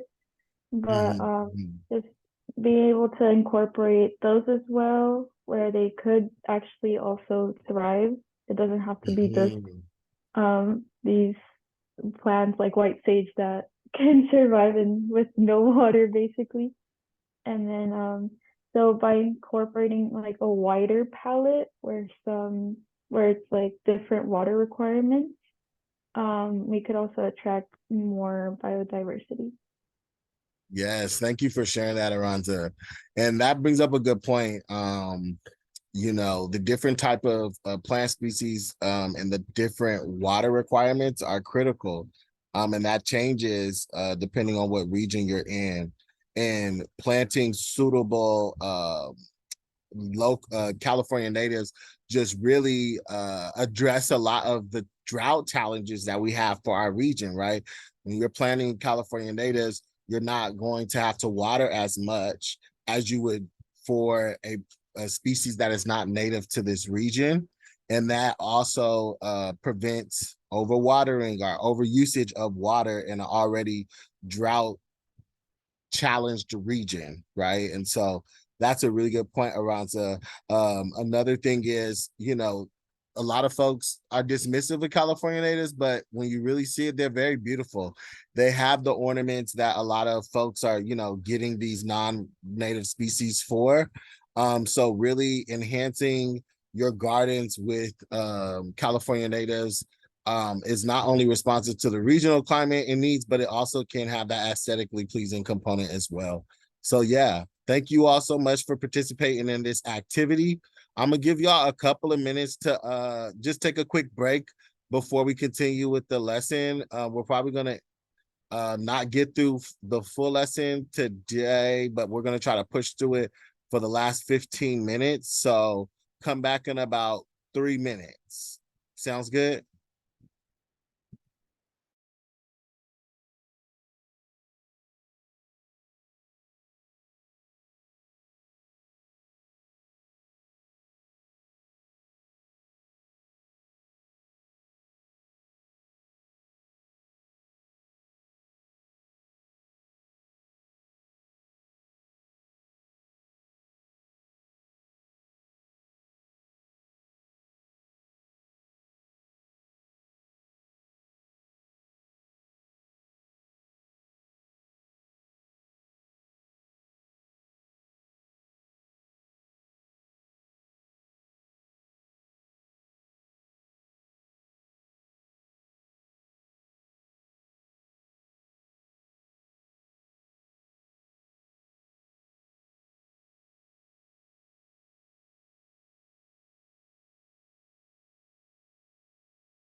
All right, so we are back. We are back. We're gonna just try to power through this. Um, last fall, I would push through 3 hours without a break, and I didn't realize I was doing that. But that's why evaluations are important. I got some feedback from my students last fall, and they mentioned that it would be nice to have a break or two. So I've incorporated those breaks, and I hope that you all appreciate them. Do y'all appreciate the breaks? Yeah. Yes. All right, I'm so glad that that's working out. Okay, so I hope all is going well so far this lecture. We're gonna push through this. We talked a lot about the permaculture design principles, really from like a high level perspective, as it pertains to data and research, right? But that data and research oftentimes represents people. They represent entities, they represent stakeholders, right? So you really want to understand how to use that data to better understand your stakeholders. And when you engage with them, leverage that data to help them understand that you get their vision You can also use that data to help confirm their vision, right? So with your stakeholder engagement, you want to leverage it for communicating the information you have. It's also important to understand your stakeholders' perspectives and perceptions, as well as managing their expectations. There's oftentimes constraints that exist with your execution of a landscape design, like environmental constraints or economic constraints, right? So you want to be mindful of that. You want to identify and mitigate impacts and risk, maximize opportunity through collaboration and partnerships, facilitating decision-making. Oftentimes your expertise is going to guide the discussion. Although, you know, what you'll be learning in this course is really about participatory decision-making. But again, your expertise is a big part of guiding that discussion. Your research of your stakeholders is really important, because oftentimes you're dealing with one stakeholder at a time, but you hold the perspective of all stakeholders all the time. You also leverage your engagement to identify incidents and grievance management, and again, managing commitments. So who are the stakeholders? Everybody's a stakeholder, right? Employees, suppliers, customers, communities, government, regulators, industry associations, financial institutions, everybody's a stakeholder, right? But you may only have a core group of stakeholders that are relevant to your design. Oftentimes government agencies at the local, state, and federal level are important to your design projects because they inform regulations and policies that just dictate what you can and cannot do on a site. Also non-government agencies like Southern California, like SCAG, Southern California Associates of Government, right? So these non-government organizations, and oftentimes you'll have to deal with neighborhood councils, which are community-based government entities, right? They represent residents, however, they are oftentimes government bodies, and they like to be respected as such. So many times you'll have an opportunity to connect with neighborhood councils potentially for your events or your projects. Also community, right? For me, community consists of community-based organizations, small businesses, as well as residents, right? All of those groups represent the larger community, and engaging them really help inform different components of your site, right? With community-based organizations, you can connect programs, services, and resources to your site. With small businesses, you may be able to generate economic opportunity from your site. With residents, oftentimes they'll be using your site for the programs and services and resources that it provides. So they're a big stakeholder, so that you're aligned with their vision of what that site should have. And then again, the environment. The environment is also a stakeholder. And as a landscape architect, you may oftentimes be the only person or part of a project that sees that. And I hope that you all see that right now, but if not, by the end of this course, you will see the environment as a stakeholder. So you're always going to have to advocate for the environment as a landscape architect and ensure that through, let's say the economic or social implications of your project, which are oftentimes on the forefront because of politics or because of capitalism, you're also centering the environment as a stakeholder to ensure that, let's say, California native species are considered, native animals that are potentially dependent on your site or the environment are considered, as well as the regional climate considerations. Some of your clients or your projects won't have the scope to understand what should exist on a site based off of the sun path or the regional climate, right? Or based off of considerations of socioeconomic status. So your capacity to communicate that is going to be important. And again, there's a way that you can do that using the theories of change. We discussed permaculture design principles. And so that really allows you to frame values. And when you're engaging these stakeholders, you can kind of map them in context of their permaculture design principles that they display in the engagements that they have with you. In addition to that, you want to invoke the theories of change.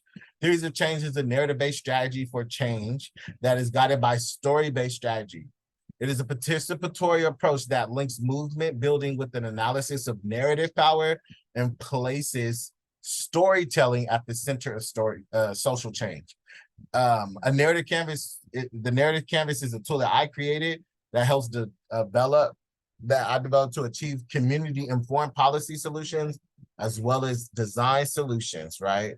That address systemically, that amplify the voices of people who have been systemically excluded from the decision-making table. And as landscape architects, my hope is that from this course, you'll see the importance and the value of engaging impacted people in your design decisions, either through research or direct engagement. Best practices, direct engagement, but you can also streamline it through research if that's where your capacity is at. However, having that lens is critical. So as a landscape architect, design interventions should respond to social and/or environmental demand within the scope of your project goals, right?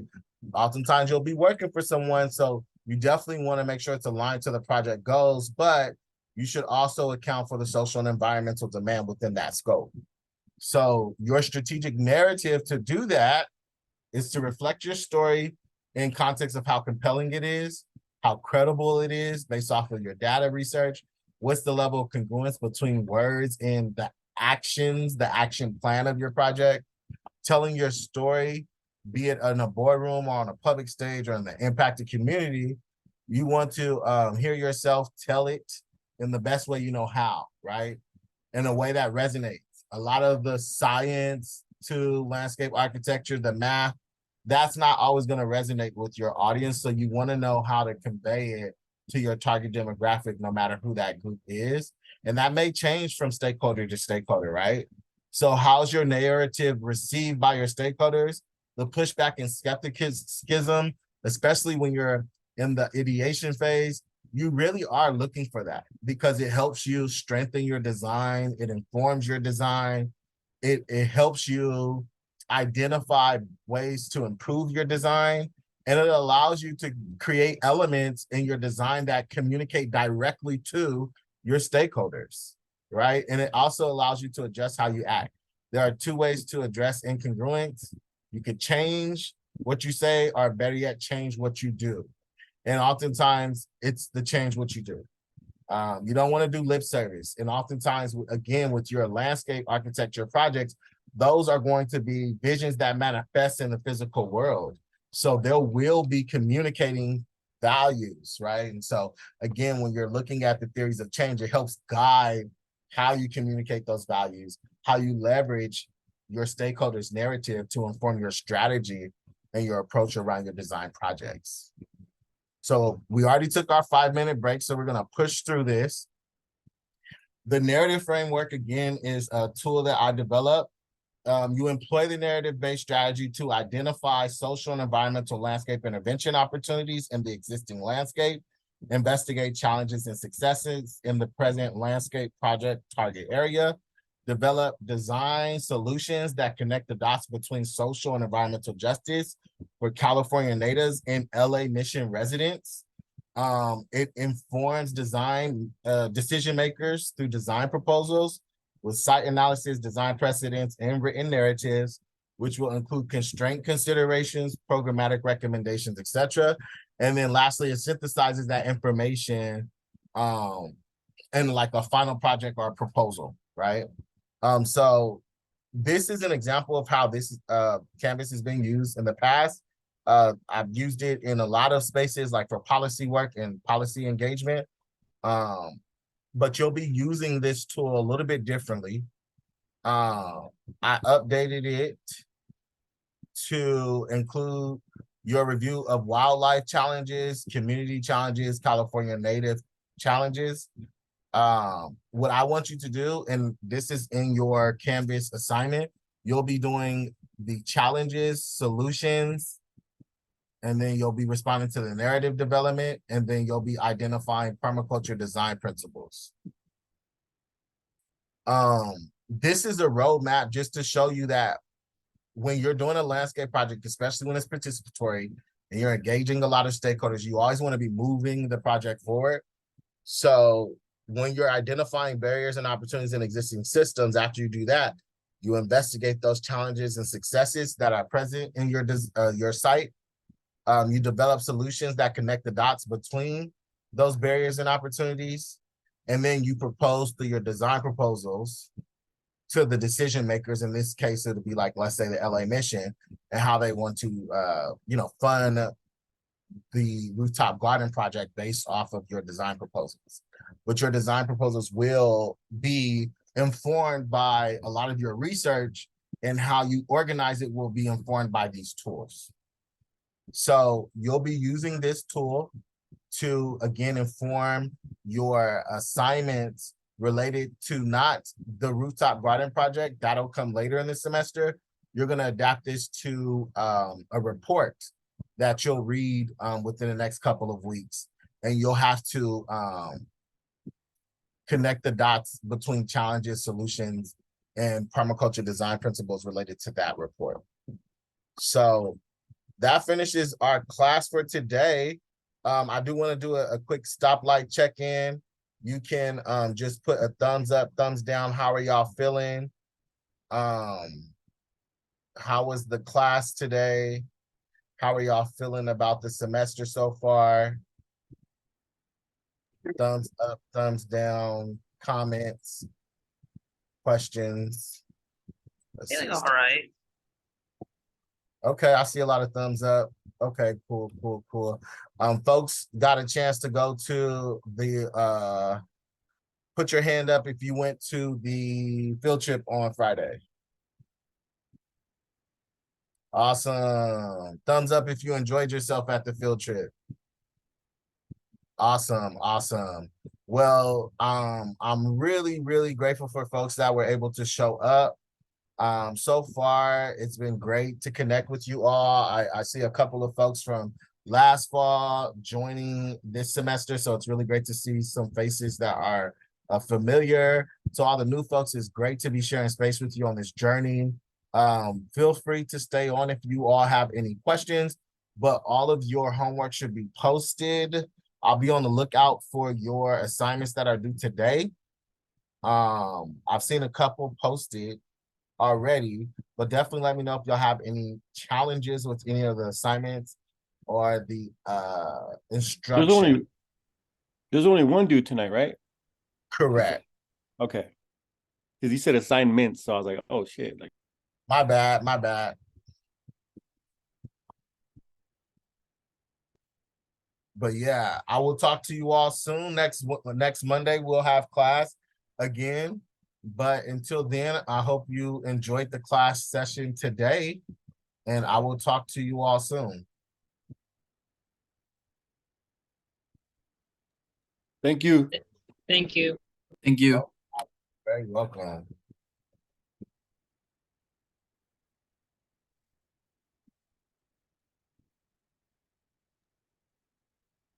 Hey, Professor.